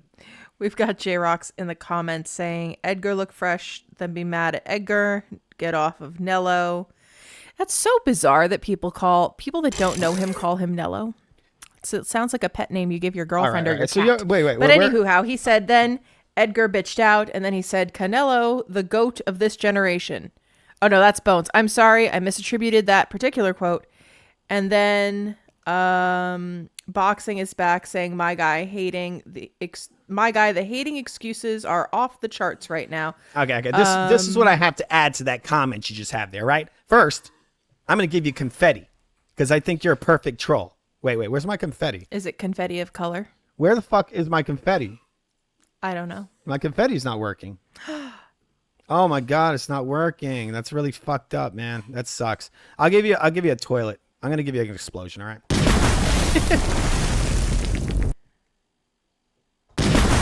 You got a double shit, all right? This card was covered in shit from left to right. You know that? We're not hating people. We're just pointing out the truth, all right? I hate everybody equally. She does. I do. I'm a meanie. Fu is the nice one. Yes, Bones, I'm sorry. I misattributed that quote to you. Just remember. Or I misattributed that quote only tell to you J-Rock. one time. Fuck me, Tony.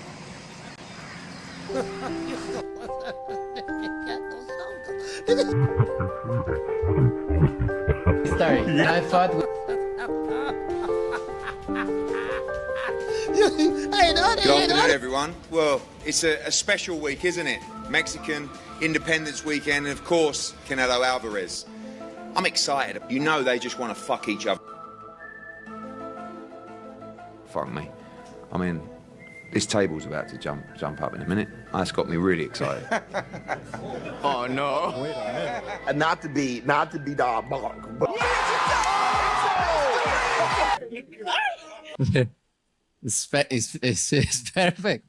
I like it, and he got it.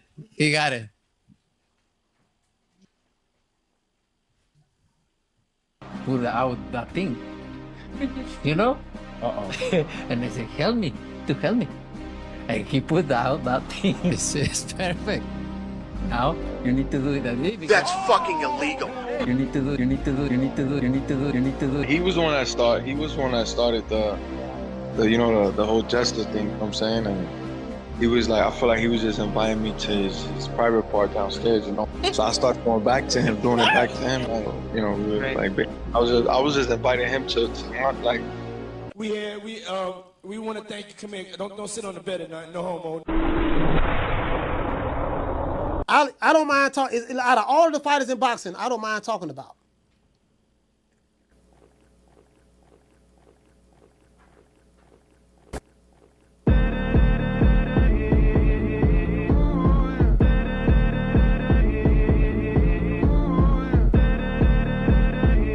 That's fucking illegal. All right, we want to thank you for that comment there. We want to thank you for that comment. My guy, the hating excuses are of the charts right now. That makes sense. We appreciate that. We're gonna wash this shit off right now. Using the tears of Canelo Alvarez fanboys.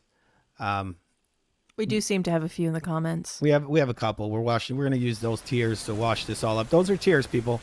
Those are the tears of Canelo fanboys when we bring up David Benavidez. You saw him earlier in the stream. Canelo ran away, like we said. Canelo can run from Benavidez, but he cannot run from herpes. He can't. No herpes, no life, people. Remember that. That's Canelo's new hat. He's selling it. What do you think about them apples, Bob?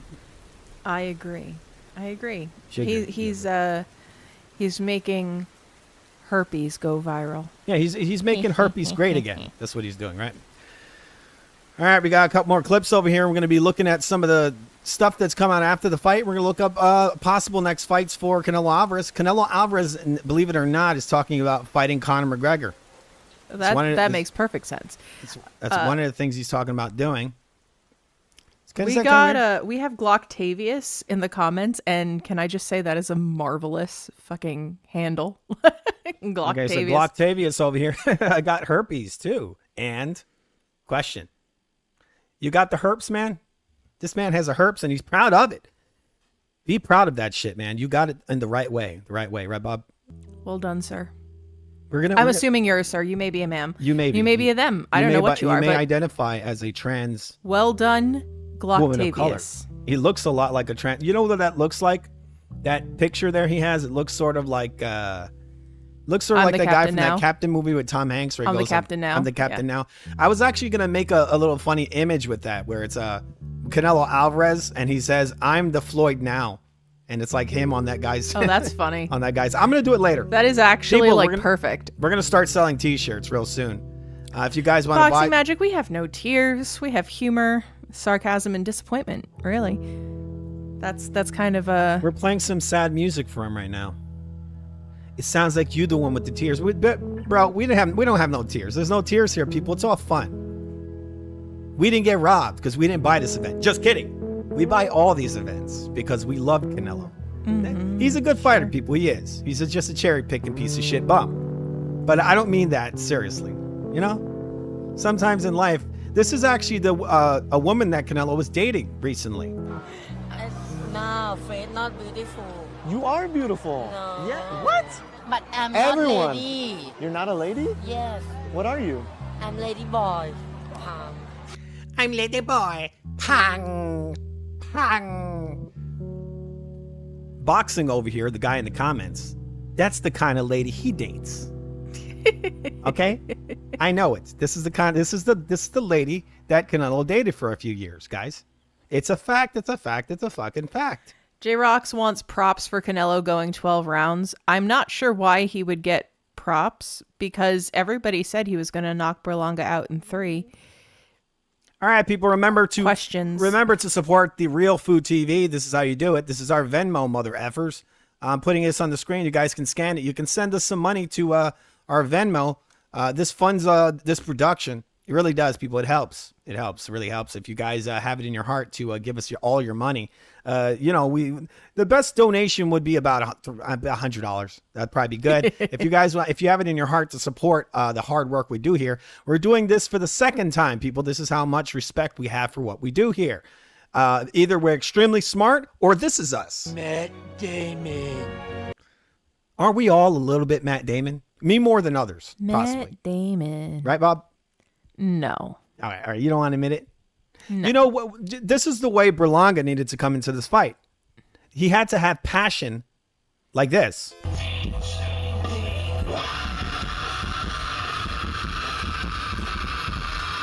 Is that passion or possession?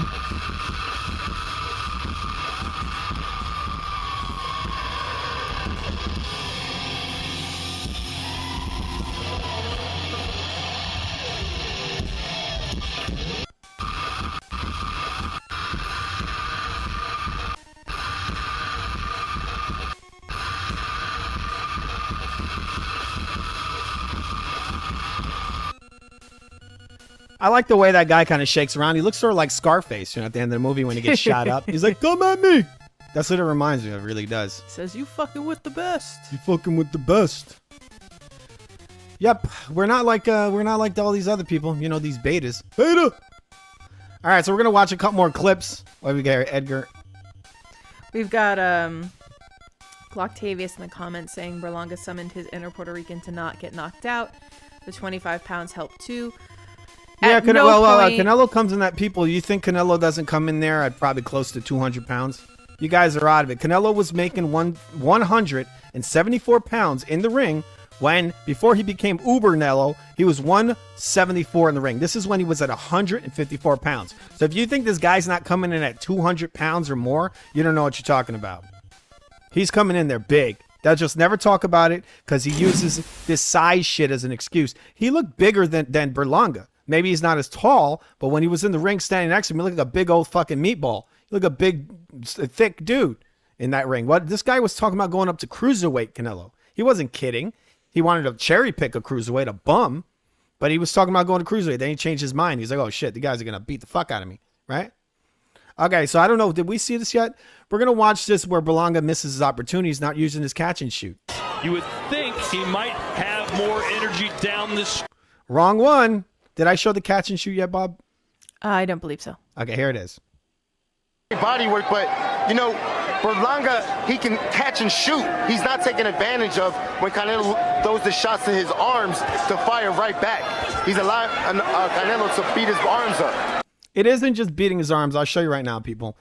The job of Berlanga, if he's going to try to box, really what he should have done, the strategy he had, if this was a strategy, would have been perfect. What you do is you gas him out. You let him punch. You paw at him. You feint at him. You talk shit to him. He did a lot of the stuff correct when it comes to tiring this guy out. But when it came to cash the fucking check, he didn't do it.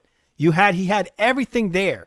He'd put in all the perfect work. So this isn't perfect what he's doing here, but he is gassing him out. Berlanga, Canelo was throwing the majority of the punches. Berlanga was really gassing him out, the older man. He got this guy angry. And so what you see here is Berlanga, what he should be doing is walking this guy onto right hands. Straight right hands, punch right through the target, right into his fucking face with the aim to knock him out or hurt him bad. So what you see here is he lets Canelo just walk right in. Watch. Berlanga, he can... There he goes. He's walking back. He just parried off that jab. You saw that? That's the way you're supposed to do. He does it right from the head. He didn't swoop his hand down, and he's parrying off these shots. What he should be doing is getting ready, pulling out this jab, and lining this guy up for the straight right hand. Look at Canelo's head right there. Catch and shoot. He comes slightly off the line, but Berlanga needs to come in and hit him with this straight right hand. He's not taking advantage of when Canelo... There it is, right there. There's your opening. As he steps in, you hit him with your straight right hand. Throws the shots to his... Up, and where is it? Now Berlanga takes another step back. And guess what he doesn't do? His arms. He just throws a little jab. You got to piece them together, people. It's like in two parts. Bam, bam. 2 shots, jab straight. And when you come in or you do jab, jab, jab, jab, jab, step back, jab, jab, step back, jab, jab, jab straight. And you do it really, really, really hard. When you throw that right straight, you want to knock him out. And then you roll under it. You roll, you do whatever. Then you reset. And you just keep doing that, and you circle. When you get by the ropes, you circle away. It's not the hardest thing in the world, people. This guy had a reach advantage. He needed to be on it, on it. Not this slow, sluggish shit. He needs to be on it. As soon as this guy's coming in, as soon as Canelo's coming to put that foot down, when he's stepping forward, boom, you hit him. That's it. Canelo was fighting better than he usually does, I would say, I guess, sort of. He wasn't bouncing as much into position. He was plodding forward slowly, because a lot of times Canelo likes to kind of bounce into position. It's not a great thing because the guy can hit you before your feet come down. You can't generate power, so the guy can hit you as you're coming forward doing that. So he was just plodding forward. But this in some way makes it easier for Berlanga.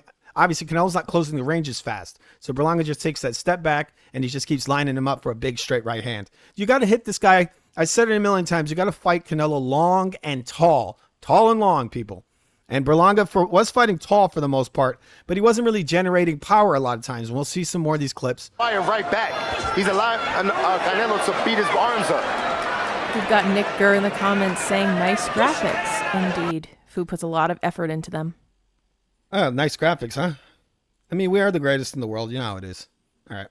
Give me a second. We're gonna watch some body work, but all right, so we saw that. All right, so we have we saw Canelo hitting in the break. You haven't shown the kidney shots yet, I don't think. I feel like Berlanga's kind of caught between two things here, Chris.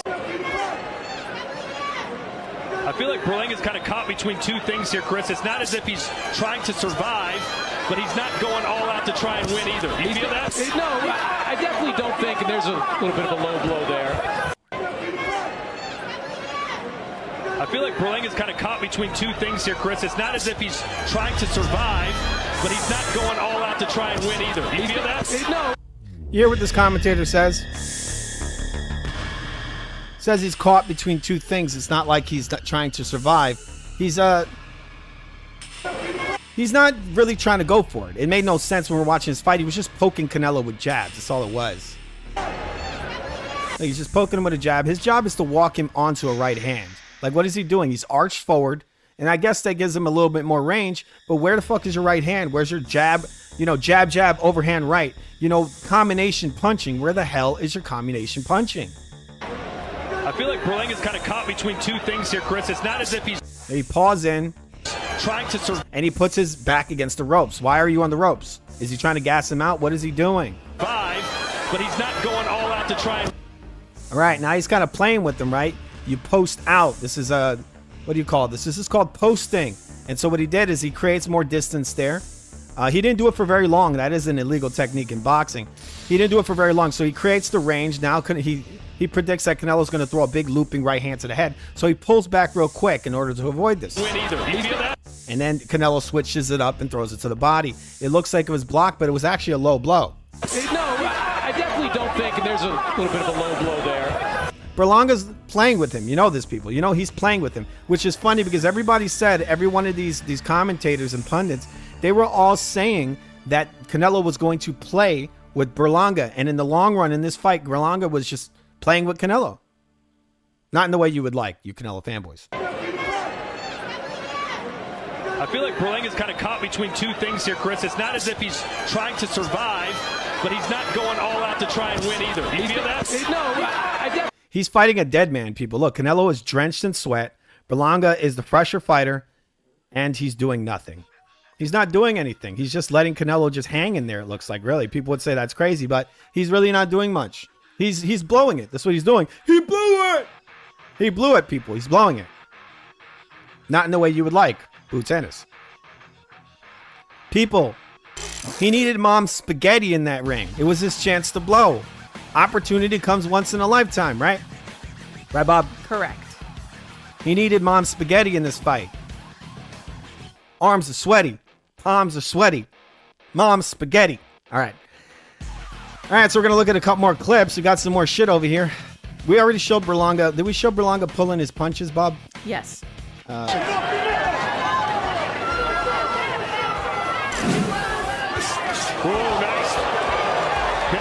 So here we have Berlanga eating Canelo shots like they're nothing. At this point, Canelo had lost all the snap in his shots. Berlanga was a fresh fighter, and he was literally just walking forward playing with this guy. Followed it up with the uppercut. Berlanga is still trying to press forward. It was the exact combination that Canelo landed on Munguia to drop him. He threw away that left hook just to land with a big right uppercut. Berlanga's throwing shots to the arms. It's really weird. He's hitting him on the arms. He's fighting tall, which is great, but he's not that tall because look where his head is. He's forehead to forehead with Canelo. He's 6'1", this guy. He's taller than Canelo. Why is he basically the same height as him? Almost. But he is fighting taller than Munguia did. Berlanga's fighting taller. But he's not generating power from his uppercuts because he's not driving it from his legs. Anybody that knows how to throw a fucking punch knows that you drive it up from your legs. Unless you're that guy that knocked out, what's his name? Jared Anderson a few weeks ago. Jared Anderson got knocked out with this guy that can generate crazy power from his uppercuts without even bending his knees. The guy had stiff legs like a 90-year-old.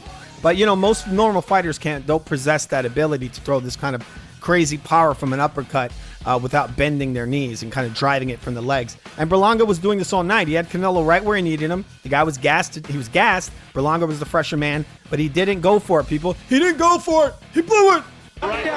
He thought he was Bruce Lee. 1-inch punch. There you go. Look at this. He's playing with him. People just pops his head up, but there's no power on that. He didn't drive it from his legs. It's an arm punch. Where's the power, Berlanga? I thought you were a power puncher, bro. Look at that. Ducking under the shit. Canelo looks frustrated. This guy's playing with him. Look at Homer Simpson in the back. He's thinking, what the fuck? Does Canelo have to pee? Please, don't talk about it. Big right uppercut. He's like, bro, is that Kendrick Lamar? Well, Crawford was at the UFC event, sorry. That right hand moved Canelo a little bit. There's an uppercut from Playing with him, people, playing with him. Berlanga. Wouldn't it be kind of funny if Kendrick Lamar was at the UFC and look, event? This guy, look, you see this, Bob? Berlanga has to put his fucking gloves in front of his forehead because Canelo will complain. Oh, no, he hit me with his head. He hit me in the head. Oh. What'd you say, Bob?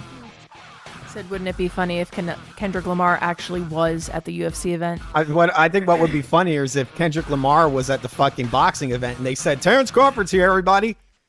And then at the UFC event, it's Terrence Crawford. And they say, look, it's Kendrick Lamar. Because they would be the same person. That'd be funny. Look at this guy cursing Canelo out. Just playing with him. Give me 1 second. Some weird thing pulled up on my screen.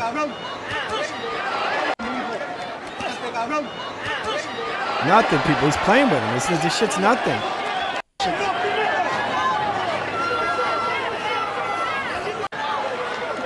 Hand moved Canelo a little bit. There's an uppercut from Berlanga.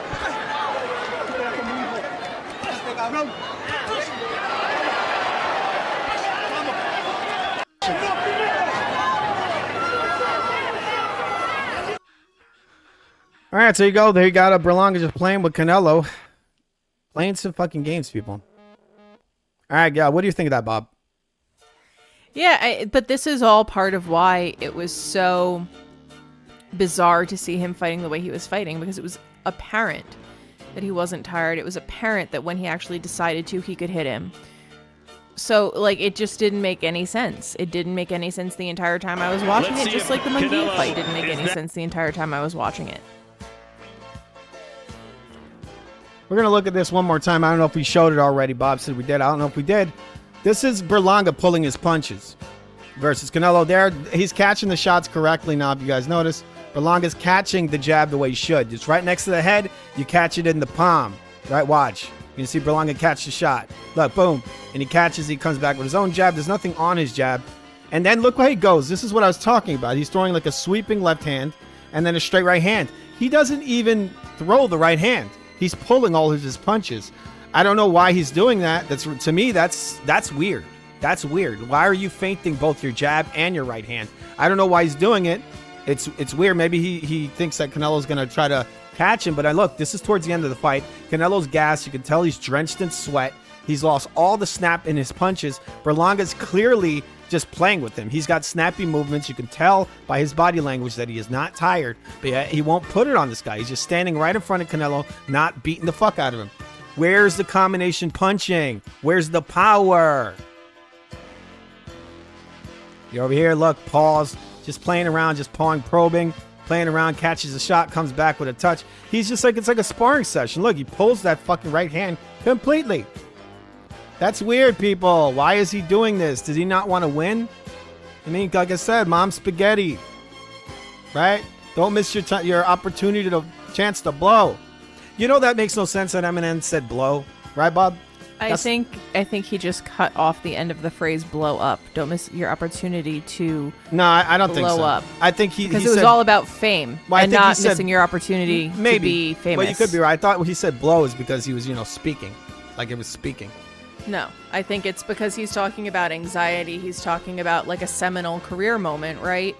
So it's like, don't miss your opportunity to blow up, but blow up didn't fit into the rhyming scheme. Right. Because unlike many rappers, he actually does seem to attempt to rhyme, which is groundbreaking in this day and age. All right, so Canelo over here not Canelo, Berlanga pulling his punches versus a gassed Canelo. It's very suspect. Not to say that it's a fixed fight, but he definitely, maybe did he come to blow it? Did he come to blow it? Is that what he did? I think Berlanga and Munguia both took a knee, demonstrated their willingness to play the game so that they will, get their shot next. All right, hopefully you guys heard some of this stuff because I see that the VLC player, the audio's off. Did I just turn the audio off? I might have done that. Hopefully that's what happened because I'm seeing that there's no audio here. Okay, now there's no audio. Okay. All right, you guys, I'm just looking at the video right now. We're going to pull up some more people. We got some more comments. Bob, we have more comments? No. Oh, give me 1 second.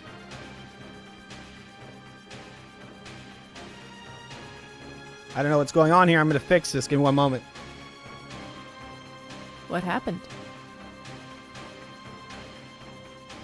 I don't know what happened. All right, so we got another message. This is Bob100. That's Very Feel says Bob100. What's that about, Bob? I don't know. I think that's probably an old comment. I would presume that Very Feel number 17 agrees with whatever I was saying at the time. All right, that's an old comment. We got some comments here. Sorry I didn't highlight all of them, guys. I'm highlighting them right now. This is a new system. All right, so, you know what's weird? That Berlanga actually traded in his Puerto Rican card. Canelo turned to Mexican, which was really odd, wasn't that, Bob? Canelo is evidently the second coming of the Messiah. Like Jesus could turn water into wine, Canelo can turn a Puerto Rican into a Mexican. Yeah, you guys can keep him. You know that? You can Praise keep him. be, hallelujah. You guys can effing keep him, all right? Because he didn't come to take that from Canelo. He needed to come and go for it, people. He did. Got some more clips over here. We've already shown you those. We're going to show you some of the stuff that happened after the fight.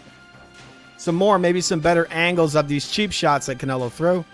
Okay, just give me 1 moment. Sorry, we got a lot of information here, people.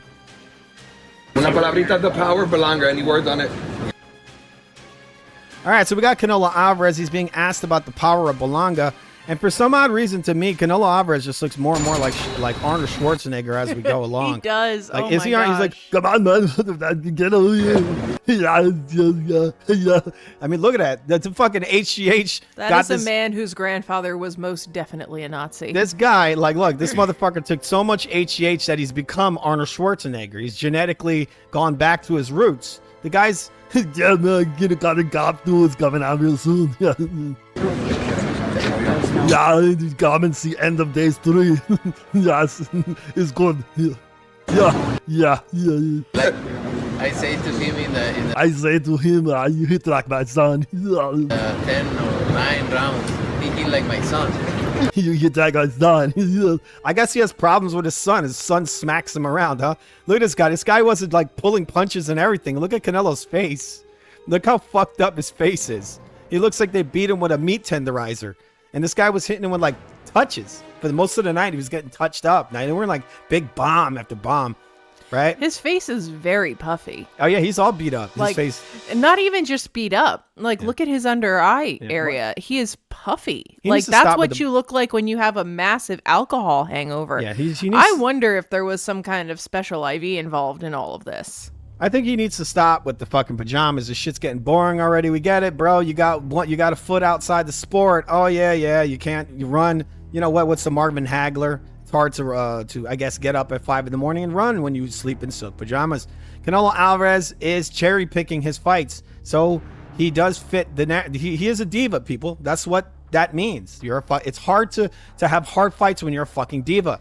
And Canelo proved this point because he cherry picks. And this guy, even though he was chosen to get his ass whooped, everybody said that Canelo was going to destroy him. He was going to play with him. But in the end, it was Canelo who was getting played with. But not in the way you Canelo fanboys would like. It's a little bit gay. It's a little bit. It's gay! Oh. he think he hits harder. Like somebody, no, I don't know, but I say, no, you hit like my son. But I'm too strong, that's why, maybe. I'm too strong. This is why he was fighting so patient, right? He was barely throwing punches. He didn't throw that many punches, people. People would say this is a complete blowout, but in many ways, these rounds were close. A lot of these rounds were freaking close. It wasn't just Canelo blowing this guy out. If Berlanga hits like his son, then he should be deeply, deeply ashamed that it took him 12 rounds. I mean, what was stopping you from landing a decisive victory there, buddy? Exactly. I mean, why if he hits like your son, then why don't you walk right through him, right, and knock him the fuck out? Why'd you need to go 12 rounds with this guy? Oh, let me guess, it's gonna come out after and say, oh yeah, this is easy, right? This is easy. Oh, you could have knocked him out whenever you felt like, right? Berlanga trying to stay away. Canelo continues to march forward. All right, we're gonna see a couple more clips over here.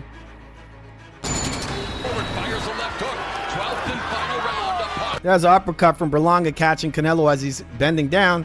And guess what Berlanga didn't do? He didn't bend his fucking knees. Once again, he's putting his ass up on those ropes, which is what he was doing the whole fight, which is what he shouldn't have been doing, especially in the 12th. In the 12th, he should have been pressuring him and going for it. He should have fucked him up. All right, people, this is freezing up. Sorry about this. Oh, shit. Give me one moment. I hope this didn't just turn my thing off. All right, sorry, people. Give me 1 second. This is in full screen, and it's wrong. And my control has fucking turned itself off. Give me 1 moment. I need to fix this. This just glitched. This show is sequenced live, so this is not a pre-record. We are doing this live. That means that we've got a lot of things moving. And by we, I mean Fu. I'm just here. There's a lot of moving parts. I had a minor crash here. Some stuff is turned off. Give me 1 moment as I fix it.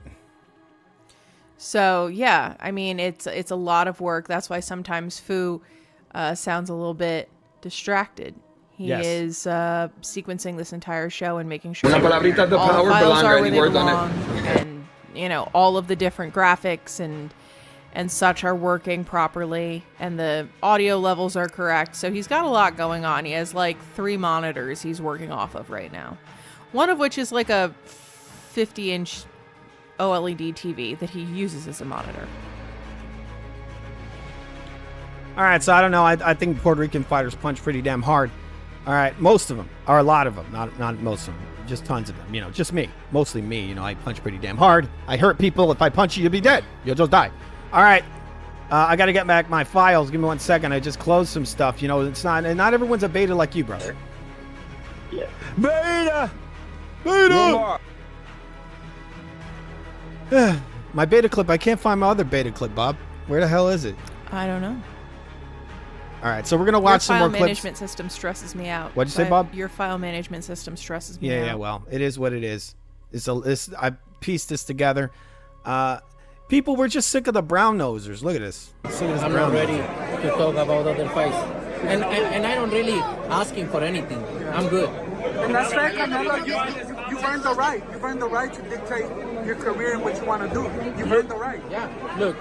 But Canelo, isn't it? You could just do whatever you want. You could cherry. Yeah, I go cherry pick. I get to cherry pick. I think I do enough.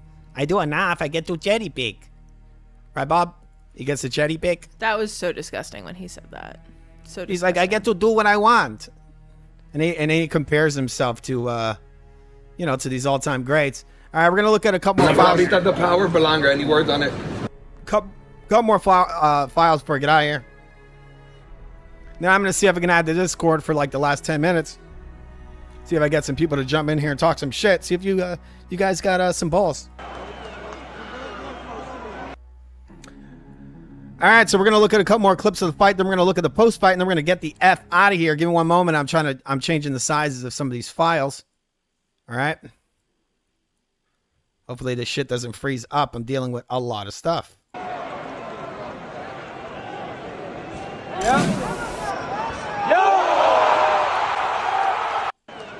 You hear all the Canelo fanboys. As you can see, Berlanga had his fucking back to the ropes. Why did he do that? There's information on how to beat this guy. This guy, he's very beatable.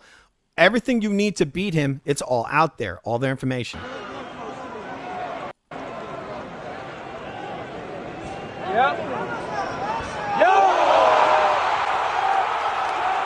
All right, so we told you about what caused that. Canelo got a nice snappy punch. That's not power. That's speed. I already spoke about it. My screen is not aligned, but we're going to look at some more. I just brought that up because it's fucking bothering me, man. I'm a perfectionist, people. I'm an effing perfectionist. All right, we're going to watch some stuff that Berlanga has to say because he was a fucking Canelo fanboy.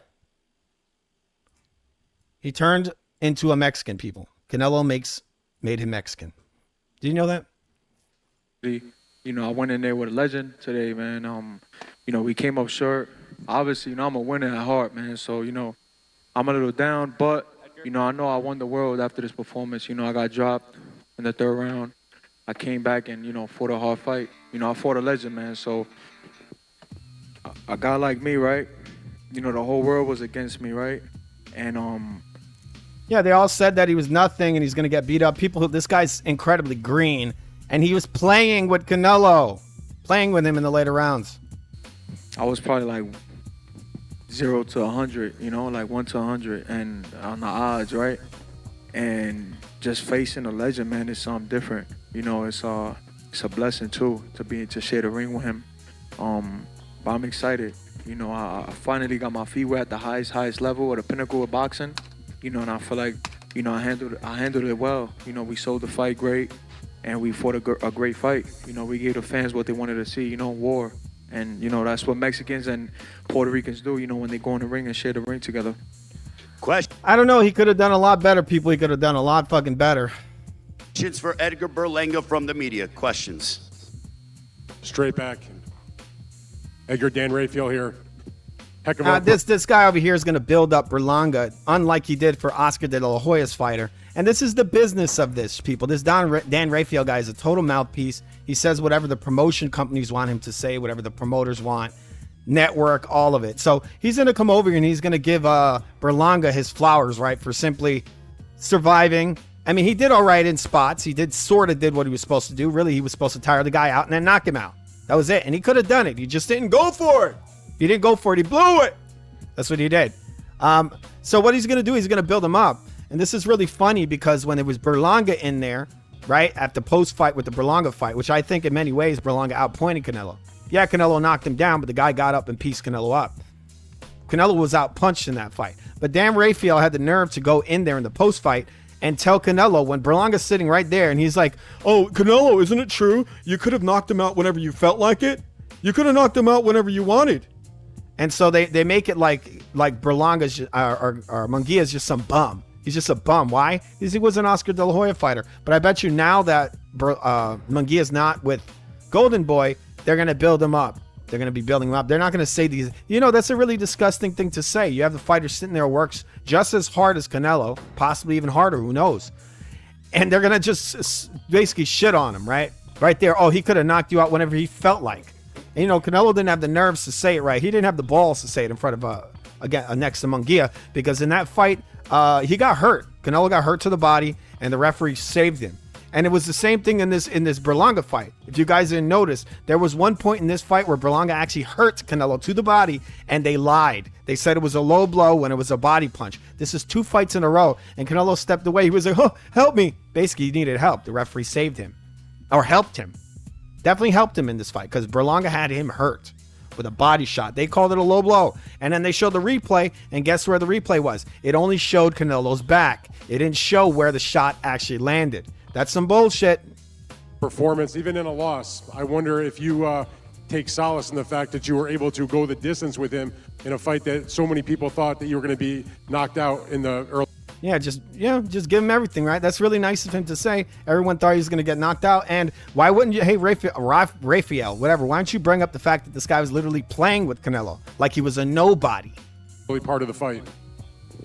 Yeah, you know, like I said before, man, you know, the whole world was against me, you know, and I was saying it in interviews, you know, nobody believed in me. You know, I felt like I had probably like 20% of the world, you know, maybe 10% of the world that believed in me.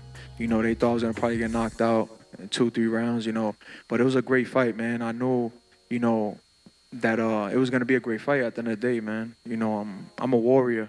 And like I said before, you know, I was calling this guy for 4 years, you know, and like I said, man, he's a legend. You know, he fought Floyd Mayweather when he was young, and look who he became after that. This guy idolizes Floyd Mayweather, and this here goes to what Bob is saying. I lost, you know, so I gained a lot of experience, man, being in the ring with him. You know, he's a great fighter, you know, but I know that he knows that I'm the future legend of the sport. So to follow up on that briefly, do you feel like that even though this was... I mean, Berlanga definitely is going to be a superstar. He didn't need Canelo Alvarez. The guy can be a superstar. He just needs to improve some of this stuff, assuming this wasn't, you know, fucking set up. But we'll say it wasn't a setup, right? It wasn't like Bob says. I'm crazy like Bob, people. It's okay. It's okay. We can say we have theories, people. We have theories. Get over it. But remember to go for it. And by go for it, I mean subscribe to The Real Food TV, the greatest channel known to man. It really is a fucking KO. This channel was a fucking KO. Isn't it, Joe Pesci? What the fuck is this piece of shit? Bob, he said our channel's a piece of shit. God. Bob. He's a bastard. Son of a bitch. You better not say it again. What the fuck is this piece of shit? This was not a win for you. That's similar to what happened with Canelo and losing to Floyd, like you mentioned, that this will help you in the future, that you're to be confident that you're to be taken seriously, that you'll be able to hang with the other top super middleweights out there after going 12 rounds and taking one of the best fighters of all time. Yeah, man, definitely I put the whole 168 pound. This guy is good. Canelo's good, but one of the greatest fighters of all time. I guess because look, he's beaten a lot of smaller guys and a lot of old men and some bums. I went over this in some other videos. Canelo's a good fighter, but a prime Miguel Cotto would have beat the shit out of him.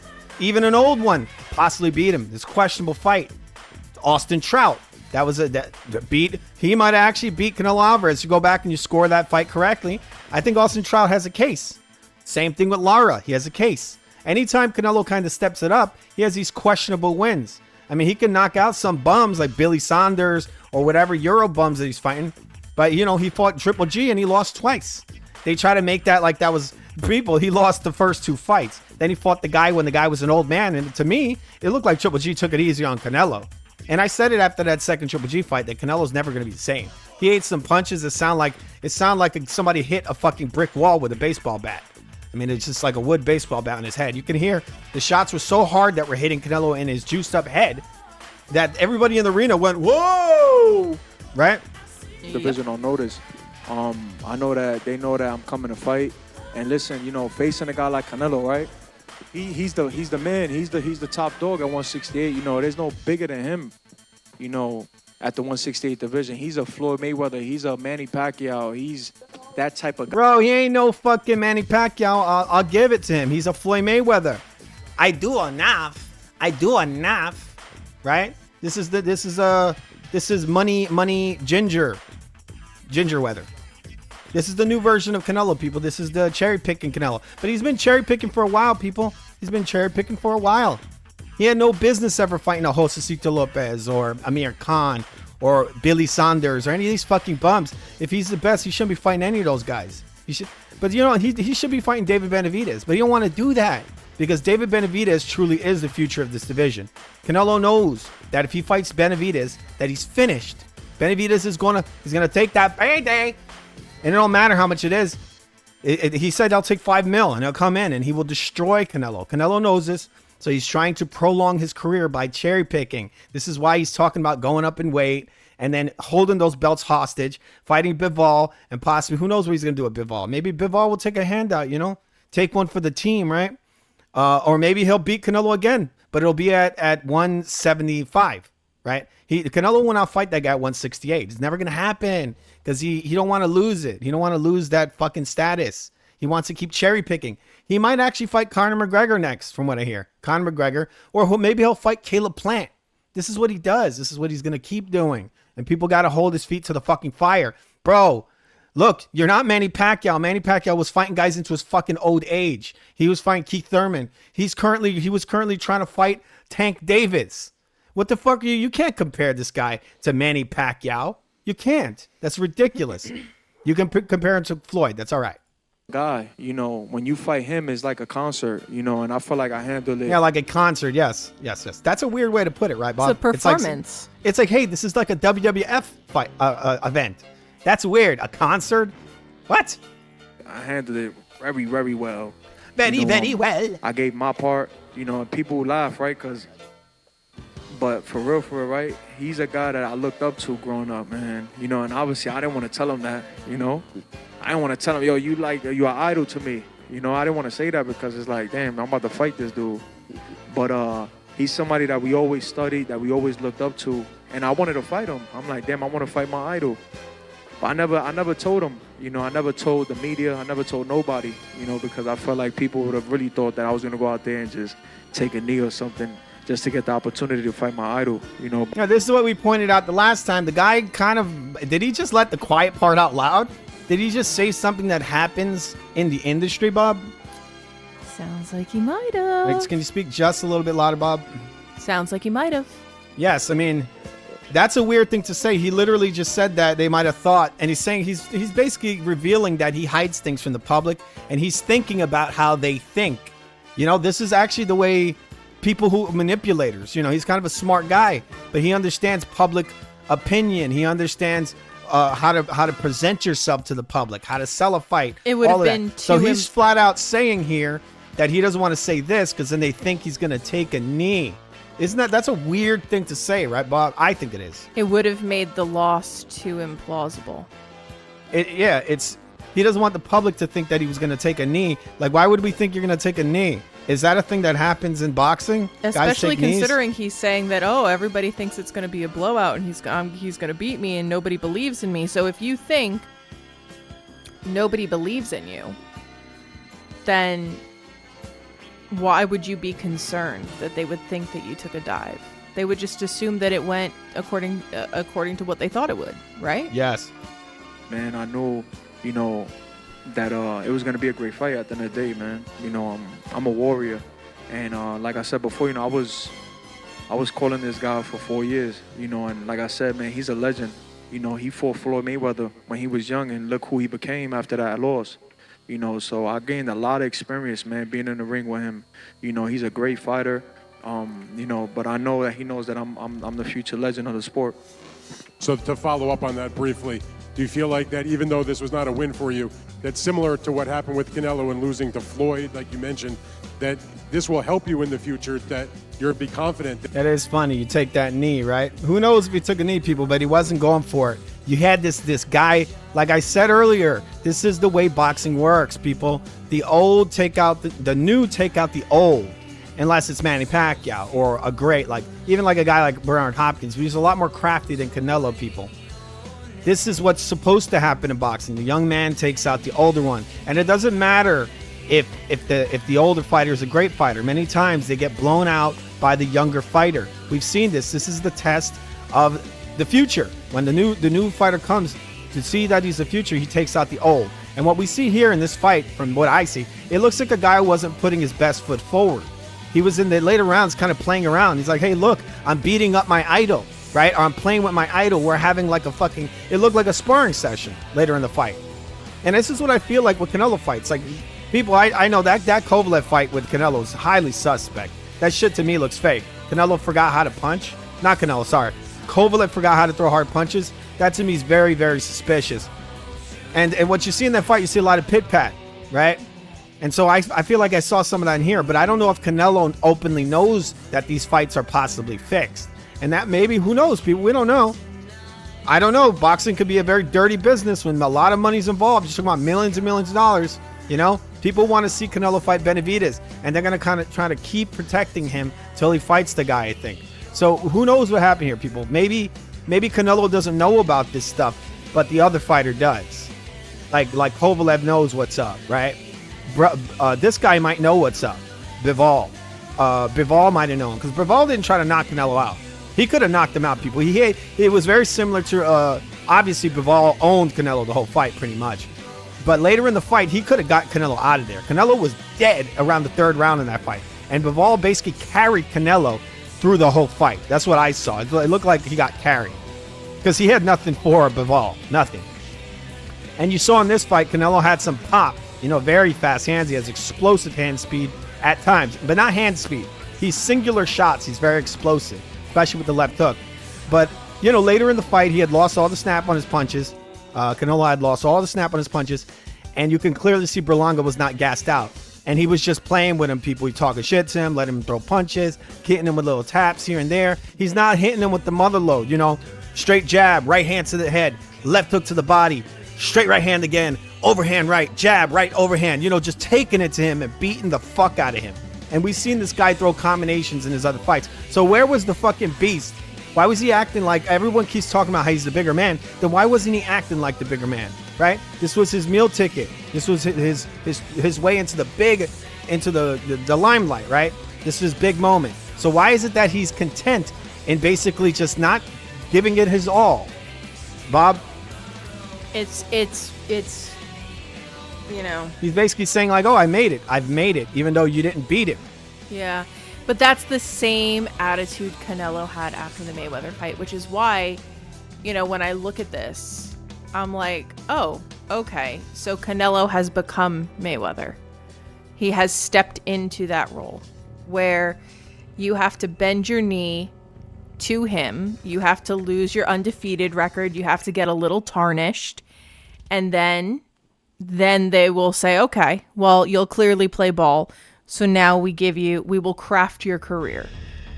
And I think that that's the only explanation that makes sense, because we are quite literally seeing Mad Lib's Boxer Edition, where all of these different fighters keep fighting exactly the same fight, keep making essentially the same mistakes over and over and over again for the same outcome. And then coming off of it, acting like they've done some sort of magnificent thing when they lost. All right, so we have over here, we have a comment that says he didn't jab when he should have. Look at Canelo's face. Berlanga did nothing, blah, blah. We saw Canelo's face. We're going to show his face again. Even the little work that Berlanga did, Canelo's face is all beat up, dude. His face is all beat up. Now, imagine if this guy was really laying into Canelo, what his face would have looked like. This guy was popping in with jab. He was doing nice with the up jab, but like I keep saying, he's not piecing it together. You do the jab, right hand. The jab is to set everything up. It starts from there. And when you just take a step back, jab, hard jab. You come in and you hit him with a nice hard jab, and then you throw your right hand right off of it, right? That's what you do. Or you start tracking him with your jab, and then boom, you just lay into him real hard with the intent to knock him out. This is how you're supposed to fight Canelo. You're supposed to knock him out because he's a cash cow, people. You're not going to get the fucking win. You got to knock him the hell out. It's very unlikely that you're going to get a win, a points win versus Canelo. But that is if you want the win. Yes. If you're happy to just be there and you know that just being there and playing your role in the performance that is the fight will get you where you want to go in your career, then you're not trying to knock him out because you're not trying to win. Yes. And that's the thing that I've been seeing. They're not trying to win. I mean, he didn't do enough. He fucking blew it, people. He blew it. He blew it. He had all the opportunities to do it, and he blew it. That's what it is. But if he irons some things out, he could do pretty well. This is definitely not the Berlanga I saw. Like I said he could have won the fight, and he could have. He could have. Like I said, balls to the wall. He did a great job getting Canelo angry. He got in Canelo's head. That's a fucking fact. I saw it. I saw him get into his head because I can read body language. Me and Bob are pretty decent at that. We're good at it. She's good at it. She's good. We're great at it. We're not good at it. We're amazing at it, people. Just saying. I'm just trying to be humble, you know? We have a show coming out soon. It's called Duping Delight. It's going to be coming real soon. Where we analyze serial killers and other public figures who they tend to lie and they're lying to the public. And we're gonna show off some shit, people. That show's coming real soon. Duping Delight. First episode most likely is going to be about Kobe Bryant and his hump and assault case. All right, you can't say the words because U-Cylinder likes to remove free speech. Fuck you, U-Cylinder. Fuck you very much. All right, so we're gonna look at a couple more things, and we're gonna get the F out of here, people. All right. Okay, so we got Crawl Bum. Crawl Bum was at the UFC event, Kendrick Lamar was at the UFC event. He had some choice words to say to Canelo Alvarez. He's still begging. He's like, "Give me the fight, please, please, give me a fight." We're here at the speak. Feel me? What you doing next? We want the non. Yeah, you got Kendrick Lamar hanging out with his boyfriend over here. Turkey a la shit. Yeah, I'm saying that because there was a Jamaican guy I watched, and he called him Turkey a la shit, and I thought it was hilarious. I thought it was effing hilarious. What you doing next? We want the nanchas. Tell him we going for Canelo next. Yes. Can someone tell me why this guy has headphones? Like, why is he DJing? Is he playing like some chic music? Like he's got turntables in front of me. He's like, right? They do live translations. I'm assuming English isn't his first language. Okay, he's probably listening to either the Arabic version of the broadcast, or he's listening, to whatever language he's more comfortable in. Okay, all right, got it. I tend to think that she's wrong. And then actually he's got a turntable there and he's just playing he's playing some shit right now. That shit is, bro, he's playing the turntables right now. He's playing some old Biggie shit. He's turning that, he's blending it. He's doing it all, people. This guy's he's gonna tour with Kid Aoki or what's his name? DJ Aoki. Yeah, DJ Aoki. He's gonna tour with him and Skrillex, bro. Let's go. Canelo, come on. You heard it from him. We are ready. Man, they're not ready for it, people. We just saw the Puerto Rican Muhammad Ali in the ring with Canelo. You think Terrence Crawford could top that? That possible duck? I mean, that possible dive? Just kidding. He would never dive. Canelo's fights are, they're always on the up and up, people. They're always real, 100% real. So we got Terrence Crawford over here still begging. And people, it's stupid. It's stupid. It's just a payday. This guy would do anything to make that fucking payday. Canelo Alvarez would knock him the fuck out. This is stupid. Terrence Crawford just needs to fight someone in his own fucking weight class, right? Stop cherry picking. And yeah, he's just cherry picking some money because I think Canelo's gonna knock him out if he ever fights him. But people keep building this shit up.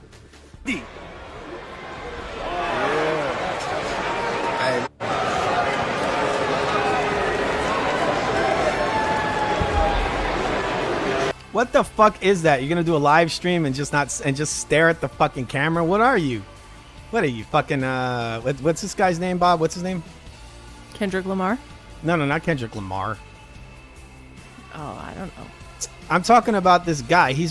Terrence Crawford's reminding me a lot of I can't put my finger on it. Matt Damon. Yes, Matt Damon. That's what he reminds you of. Matt Damon. Here, have some flowers, Kendrick Lamar. Get the fuck out of here. You know what? It's kind of funny that you selected daisies as the flower. Do you know why that's funny? Why is that funny? Because there's a colloquial expression about pushing daisies that's about killing someone. Oh, that's fucked up. That's messed up. I think it's kind of funny that you selected those as the flower. All right, so we're gonna get these daisies out of here. They're in my way. Those are Gerber daisies, technically. Remember to fucking scan this QR code, people, and send donations. This is the Real Food TV. It is the greatest channel on demand. We're almost getting out of here, people. We've almost covered all this information. Remember to subscribe. And Bob's History Corner. What the fuck is this piece of shit? Bob's History Corner is coming soon, along with a new episode of Right or Wrong. Bob is spearheading that. She's gonna be talking. I've been advertising it for a while now. She's gonna be talking about what is it called again, Bob? YA literature. YA literature, yes. And we are contemplating doing a new format for that, Right or Wrong, wherein we might do a pre-recorded episode and then an episode that's an open panel discussion. So the general content concept is the appropriateness of mature content in literature intended for a young audience.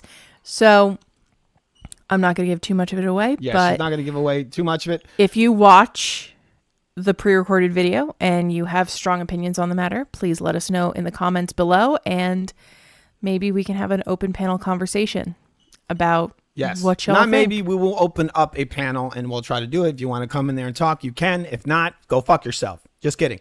All right, so we're gonna watch Canelo. We're gonna watch more of some more video proving that I was correct. I made these videos saying that Berlanga had got in Canelo's head, and he did. This is a cleaner shot of the sucker punch, which Canelo should have lost a point for. Canelo was landing numerous low blows, rabbit punches. He was punching this guy in the butt, cock and balls, and he was hitting him with shots on the break.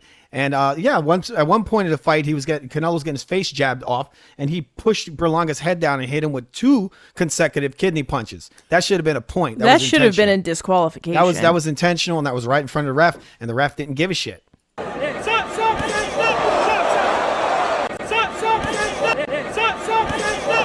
Like, how many times did the ref have to say stop? And the thing is as soon as the ref said stop, Berlanga disengaged, put his hands down, and this is when Canelo hits him with a sucker punch. You saw his hands were down, and he ate that shit. Talk about you hit as hard as my son.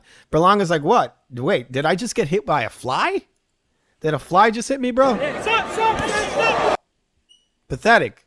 Pathetic. He hit him with this punch, and it was nothing. And look at this guy crying over here. He hit me with his head. He can only hit me with his fist. You can only punch my face off if I allow you.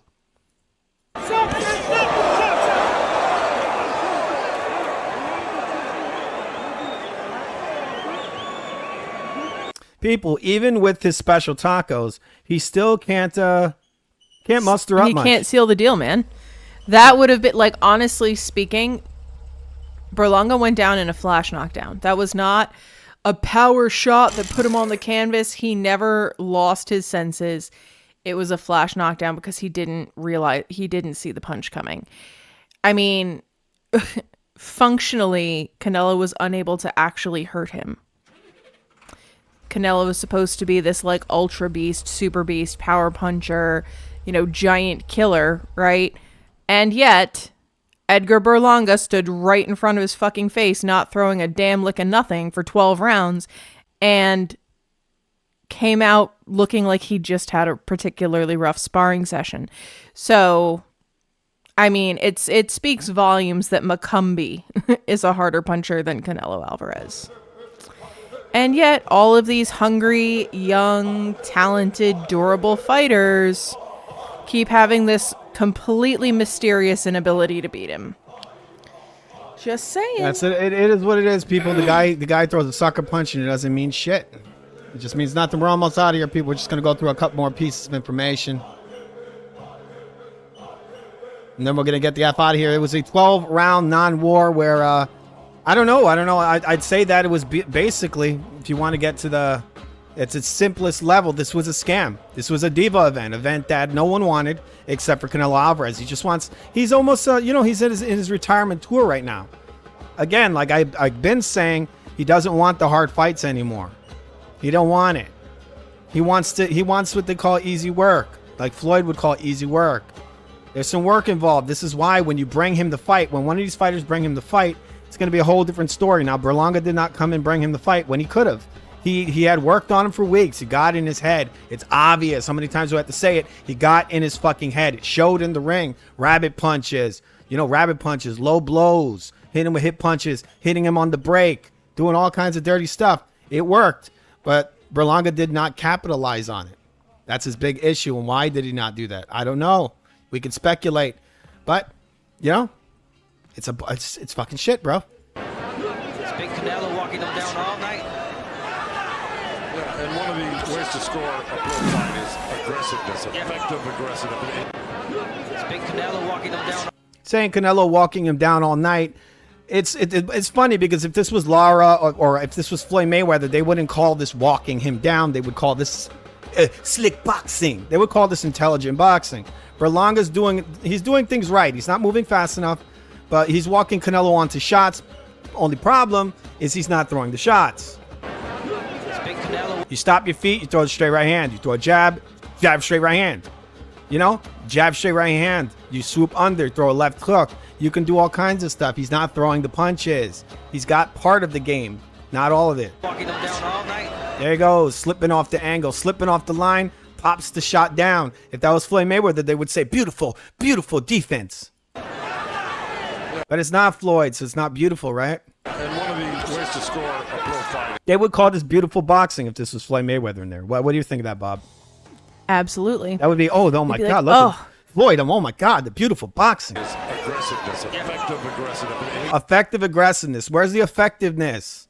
He's been aggressive and he's been Look at this. He caught that left hook on the arms, on the glove. And there he goes. He fires back. It's garbage, you know. He throws kind of a left hook, right hand, touching. You know, I don't think it was a real solid, but he's hitting him. You know, Canelo's not landing anything in these exchanges here.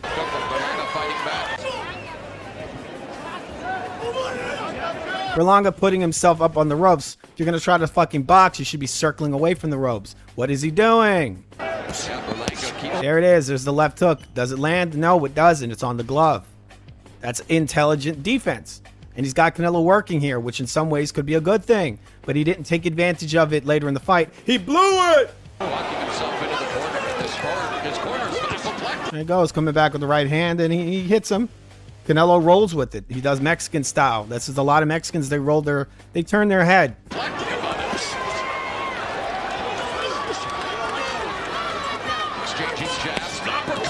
That's a hit punch. It's a fucking hit punch, but they call this guy's...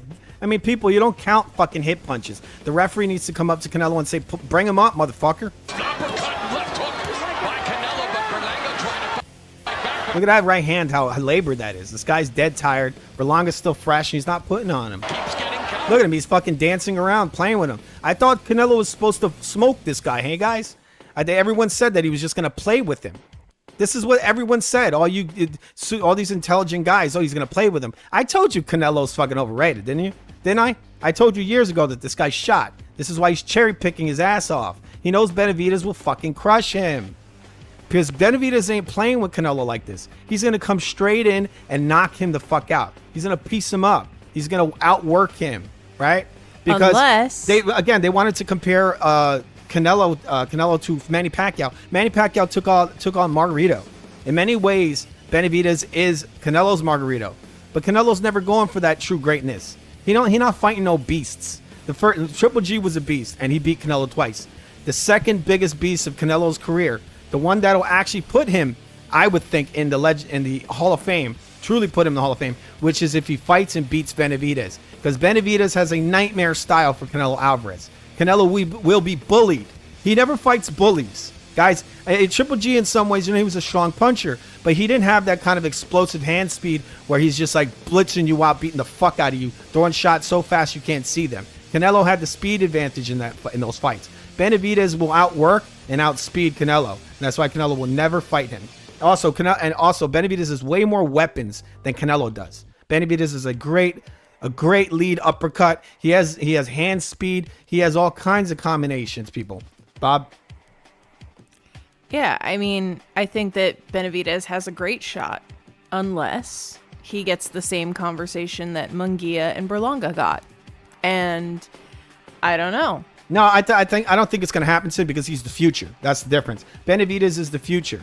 So I think they don't have a reason to protect Canelo Alvarez if he fights Benavidez, unless they want a rematch, unless they have a setup where they're like, we have 2 fights, regardless of who wins or loses, we both get rematches. I could see them setting up a trilogy. Yes. Where Benavidez loses the first one, Benavidez wins Yes. the second one, and then the third one, Benavidez wins and Canelo retires. Well, this is another problem with fucking boxing. Why don't we have trilogies anymore? We really don't have trilogies. Yeah, we had the Canelo Triple G shit, but that was all fucking bullshit.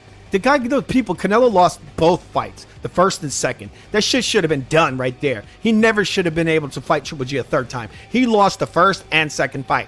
If that shit was done correctly, we would know that Triple G is actually the best guy. Yeah, 160, he was the best fighter there. And I think Triple G fought him at the end. I think he fought him at 168. I think that's where he fought him. So you can't even say Canelo truly beat Triple G at his best. And obviously, it's an old Triple G. He never even fought a prime Triple G. But when he fought him at 160, you know, they want to, that people, all these people want to say that he's the king of Canelo's like one of, you know, what is it? Multiple times undisputed. He wasn't undisputed at 160. Triple G beat him twice. So in reality, and the reality is that Triple G was undisputed at 160, not Canelo.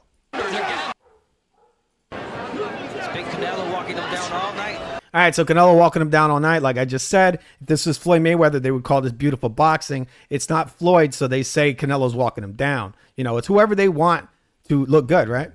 They're just going to go lie. They're going to lie all day. They're just going to fucking create their little narratives, right? Mm-hmm. All right, so we're almost done, people. We're going to get out of here in a minute. I'm just going to show you a couple more pieces of a couple of things, and we're going to get out. I got a couple of news articles, I think, or maybe one or two. Let's see. I'm just looking through these files. We've already seen all we need of Canelo Alvarez. A lot of experience, man, being in the ring. Canelo Berlanga's with his idol, as he said. We've looked at that. Canelo's trying to cherry pick his next fight. He's talking about fighting Bivol again. Okay, I think I'm just checking to see if we've gone through all these pieces of information here. Okay, they're showing the left hook that landed on Berlanga. All right, so Bob, what do you think about what we've seen this evening? I think we've presented a clear and cohesive case. We've talked about the other fights, but I mean, the big elephant in the room was the Canelo Berlanga fight. You know, we'd done a lot of videos about this. You did a tremendous amount of research and work. And in truth, Berlanga did have skills, tools, attributes, whatever you want to call it, that would have made him a dangerous opponent for Canelo had he shown up to the fight to win the fight, which he did not do. So I think right then and there, we can dispense with any notion that you were wrong. And we can just say, you know, you can say somebody's got all the skills in the world, but if there's no gas in the tank, they're worth nothing, right? He did not show up to win. For whatever reason, he did not show up to win. He didn't win. He did. The end. It didn't seem like it, people. Remember to subscribe to The Real Food TV. It's a great channel known to man. People, we're going to get the F out of here. This is our second attempt at this video. I'm going to be saving this shit. I'm not going to let it go this time. Canelo Alvarez giving us another diva event, people. We don't need any more of these fucking diva events, people. Yeah, I'd really love to just We don't need a Mexican Floyd Mayweather, okay? I want to see the best fight the best at their best. That's it. If I wanted to watch some scripted drama show, I would watch the WWE. There is a reason I don't. Exactly, people. We're not going to buy any more Canelo cards. Do you think we look like this? Matt Damon. Maybe that's what you look like, mother effers. You guys got any more comments before we get the F out of here? The Real Food TV, people, the most influential channel, and by channel, I mean page on the internet. This is the Real Food TV. Remember, there's our Venmo. Support us. Do it. Support the Real Food TV. It is one of the greatest channels on the internet. By one of the greatest, I mean the greatest. It truly is a KO. What do you think about them apples, Joe Pesci? What the fuck is this piece of shit? Beth, you hurt my feelings again. It's on site, Joe Pesci. It's on site, bro. It's on site, bro. Yes. Boots Ennis would be proud. He would be proud. What do you think about that, Bob? Agree. Matt Damon. Come on, move it. Let's go get that drink. Hang on. What the fuck did I do wrong? Tell me. Berlanga was supposed to knock it. You were supposed to knock him out, Berlanga. That's what you fucking did wrong. I said he could do it, people, and he could do it. He just didn't bring it. He blew it. He blew it, people. He could have done a lot better. And all the fucking Canelo fanboys, they could have been like this today. They could have been like this, but they're not because Berlanga didn't go for it. He didn't effing go for it when he could have. This fight was a total piece of shit. It was a piece of shit, people. It was a piece of fucking shit. Piece of shit. Piece of shit. Piece of shit. You feeling all right over there, Fu? It was a piece of shit. I feel like Let's wash this his fucking just piss off. our daily reminder that you need to drink I'm not pissed. Let's decaf. wash this shit off. This could have been Canelo tears, but instead, it's the tears. It's still Canelo fanboy tears because they're trying to build a false narrative that this guy, Canelo, did like some great thing. People like he beat some fucking all-time great. No, this was just a payday.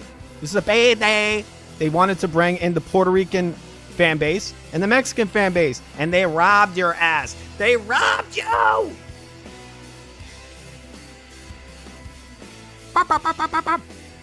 Right, you see how he danced there? That's you. That's you, you fucking fanboys. This is you right here. This is what Canelo did to you. You see that? That's what he did. He's fucking dancing. He's making you eat his slop and ask for seconds. Do you want seconds, motherfucker?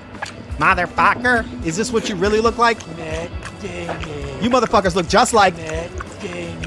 Every time I hear your voice, I think of. What do you think about them apples, Bob? I think you need decaf. Yeah, I just came out of a freaking war. People, this is the fucking second time we did this video. I hope you appreciate this. We take this very seriously. This ain't no fucking joke, showbiz. Where you go on there and all you do is watch a fucking video. You know what you look like to me? You look like this. That's what you all look like to me, all right? We want to thank you all for joining us today. We're going to be getting the hell out of here in a minute. We're going to get out of here. That was some music we made for Canelo. You are a horrible fighter. Horrible fighter. Yes, you are, Canelo. I mean, you're good. You're good. You're a good fighter. But you ain't as good as what they say you are. Let's get this slop out of here. Where's this fucking slop? Wait, give me 1 second. Get out of here. Steve Martin's leaving. The slop is leaving. The fucking Canelo fanboys are leaving. They're all going to unsubscribe from our page. They all look like this. Look. If Canelo fights David Benavidez, this is, and after, I mean, look, Canelo's going to get dropped. He's going to get knocked the fuck out. And all you guys are going to look like this.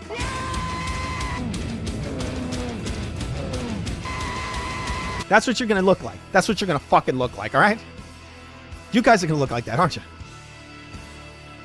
And then just to close this chapter with Daniel Cormier, I don't even know why it was such a big thing in the first place. You know, I beat him fair and square the first time and off of steroids, and I beat him. Canelo definitely won't be fighting Benavidez off of steroids if he ever fights him. Right, Bob? Correct. Those special tacos will be in full effect. They will. They will effing will. Remember to fucking, you see that QR code? That's the food. That's this channel, people. This is one of the greatest channels known to man. Remember to support The Real Food TV.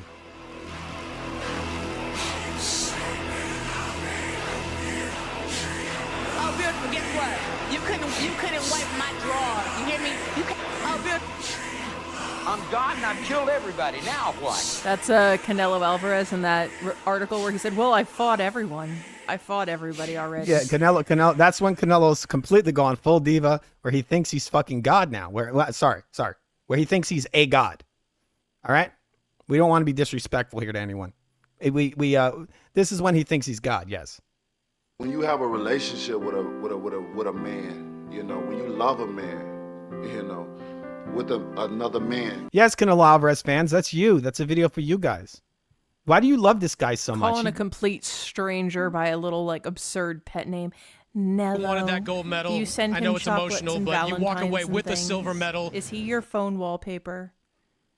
I hate Are to you lose. in a relationship with him on Facebook? Yeah, these guys love Nello. They really do. They really effing love him. Where's my beta clip? You know, I cannot. Oh, here it is. This is all these Nello fans, as you like to call them. This is what you guys are.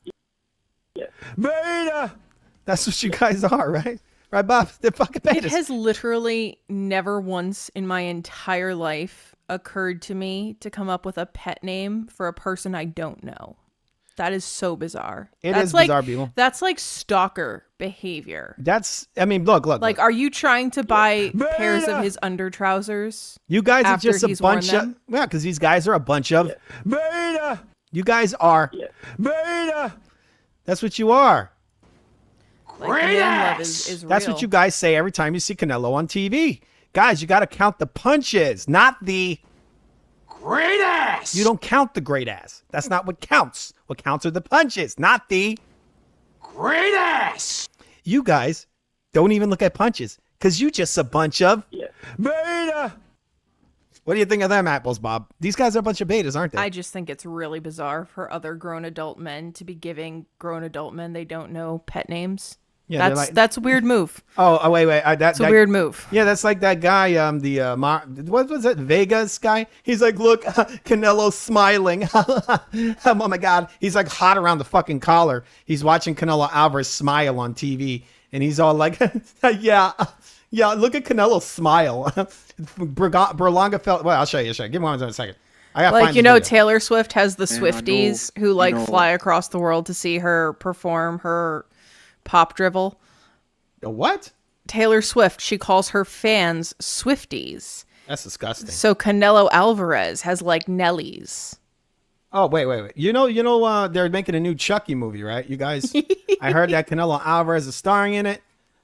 Chuck Nello Alvarez, the new Chucky. It's Child's Play. What Child's Play would this be, Bob? I don't know, probably like 5. It's a new Child's Play, Chuck Nello. Canelo is the new Chucky, people. Are you guys proud of this? The first Mexican is coming at you this summer, people. It is the Mexican Chucky. I play the role. It's what I do. It's what I like. I am the new Chuck Nello. I am Chucky. Call me Chucky. Are you guys happy about that? You guys feel like you're being represented in the culture, horror culture? All right, people, we're gonna get the F out of here. It's a win for diversity, equity, and inclusion. Wait a second, Bob. Wait a second. All right, say that again. Said that is a win for diversity, equity, and inclusion. All right. We have some sponsors on here, people, but we won't get too into it. Maybe we'll show a couple of them. I don't know. We have some not new sponsors. They're all the same old sponsors. Same old sponsors, people. Really is. I mean, this channel truly is. I gotta keep saying it. Truly is the mother effing KO.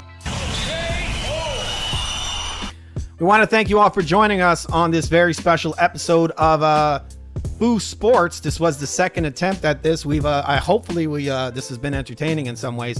Yeah, people. Canelo's not that powerful.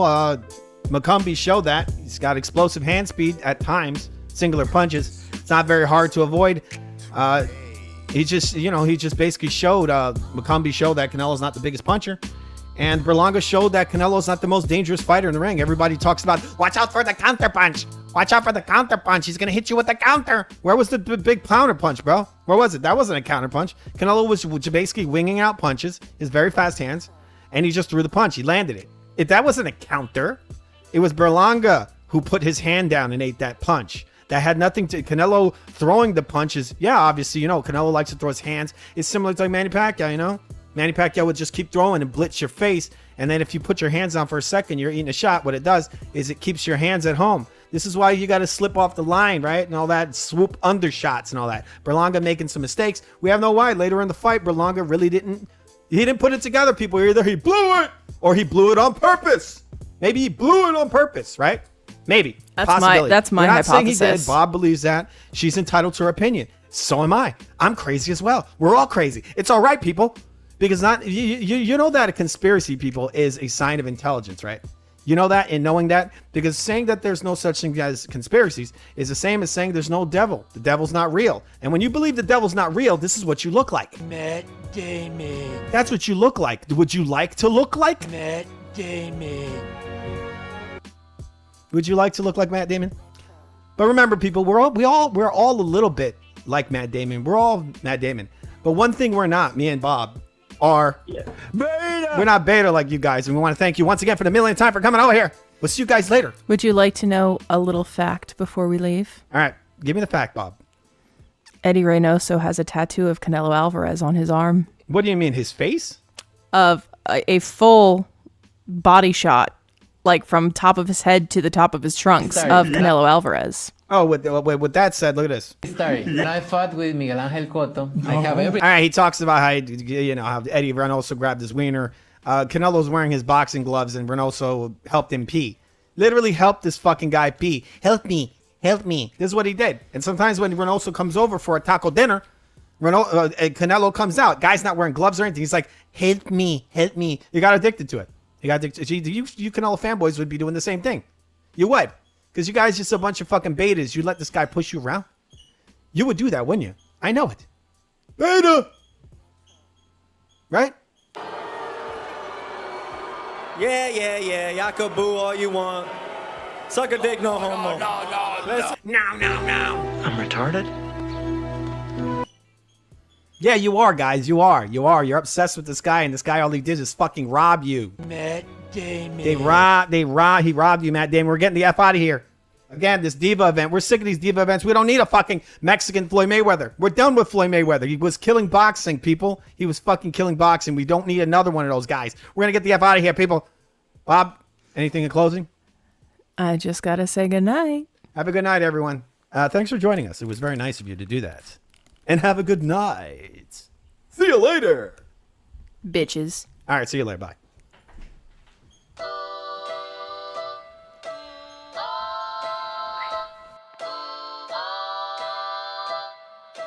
Retro.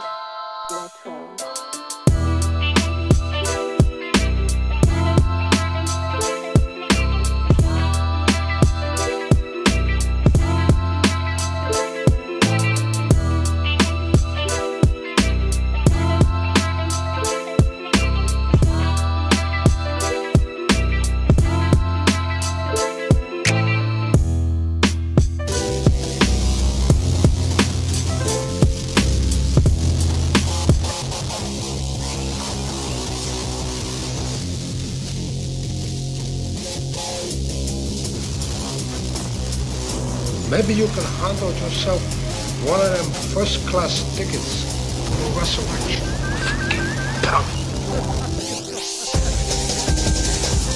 Good afternoon, everyone. Well, it's a special week, isn't it? Mexican Independence Weekend, of course, Canelo Alvarez. You have a relationship with a I think of ass. Woman's ass. Get the fuck out of here, man. Get the fuck out of here, man. Can you believe how much I'm in heaven? Get the fuck out I'm of like getting the feeling of coming in the gym. I'm getting the feeling of coming at home. I'm getting the feeling of coming backstage when I pump up, when I pose out in front of 5,000 viewers. I get the same feeling. Big surprise. Huge surprise.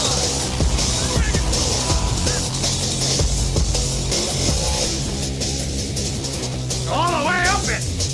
All the way up it! I'm gonna fuck you. I'm gonna fuck you. I'm gonna fuck you. I'm gonna fuck you. I'm gonna fuck you. I'm gonna fuck you. I'm gonna fuck you. Hey, Sergey! Leave him alone! Read it! You think you're big time? You're gonna fucking die! Big time! You think you're big time? All right, Leroy. Who's the one and only master?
Is this a cocksucker residence? No, just say fuck you.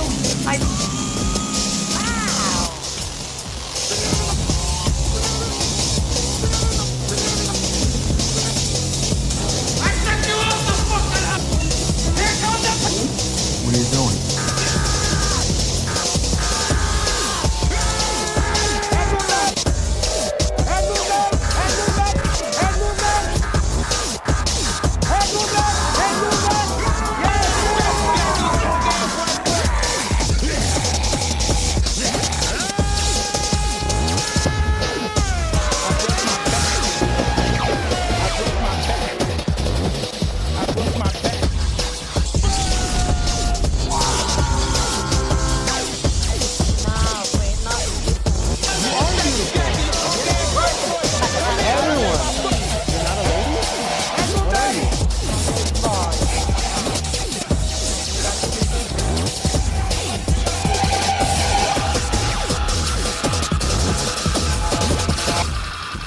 I was taking it all in. All right, secondary question. No Diddy.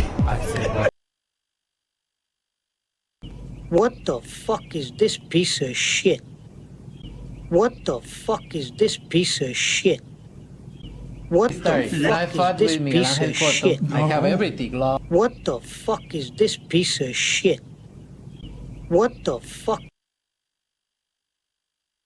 Good afternoon, everyone. Well, it's a... Come on. You got some nerve. Oh, beautiful. Guess what? You couldn't wipe my drawers. You hear me?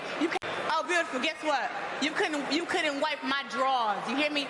My booty hole Browns. And now Mercer in the corner. And Mercer's all over him. And Morrison in trouble.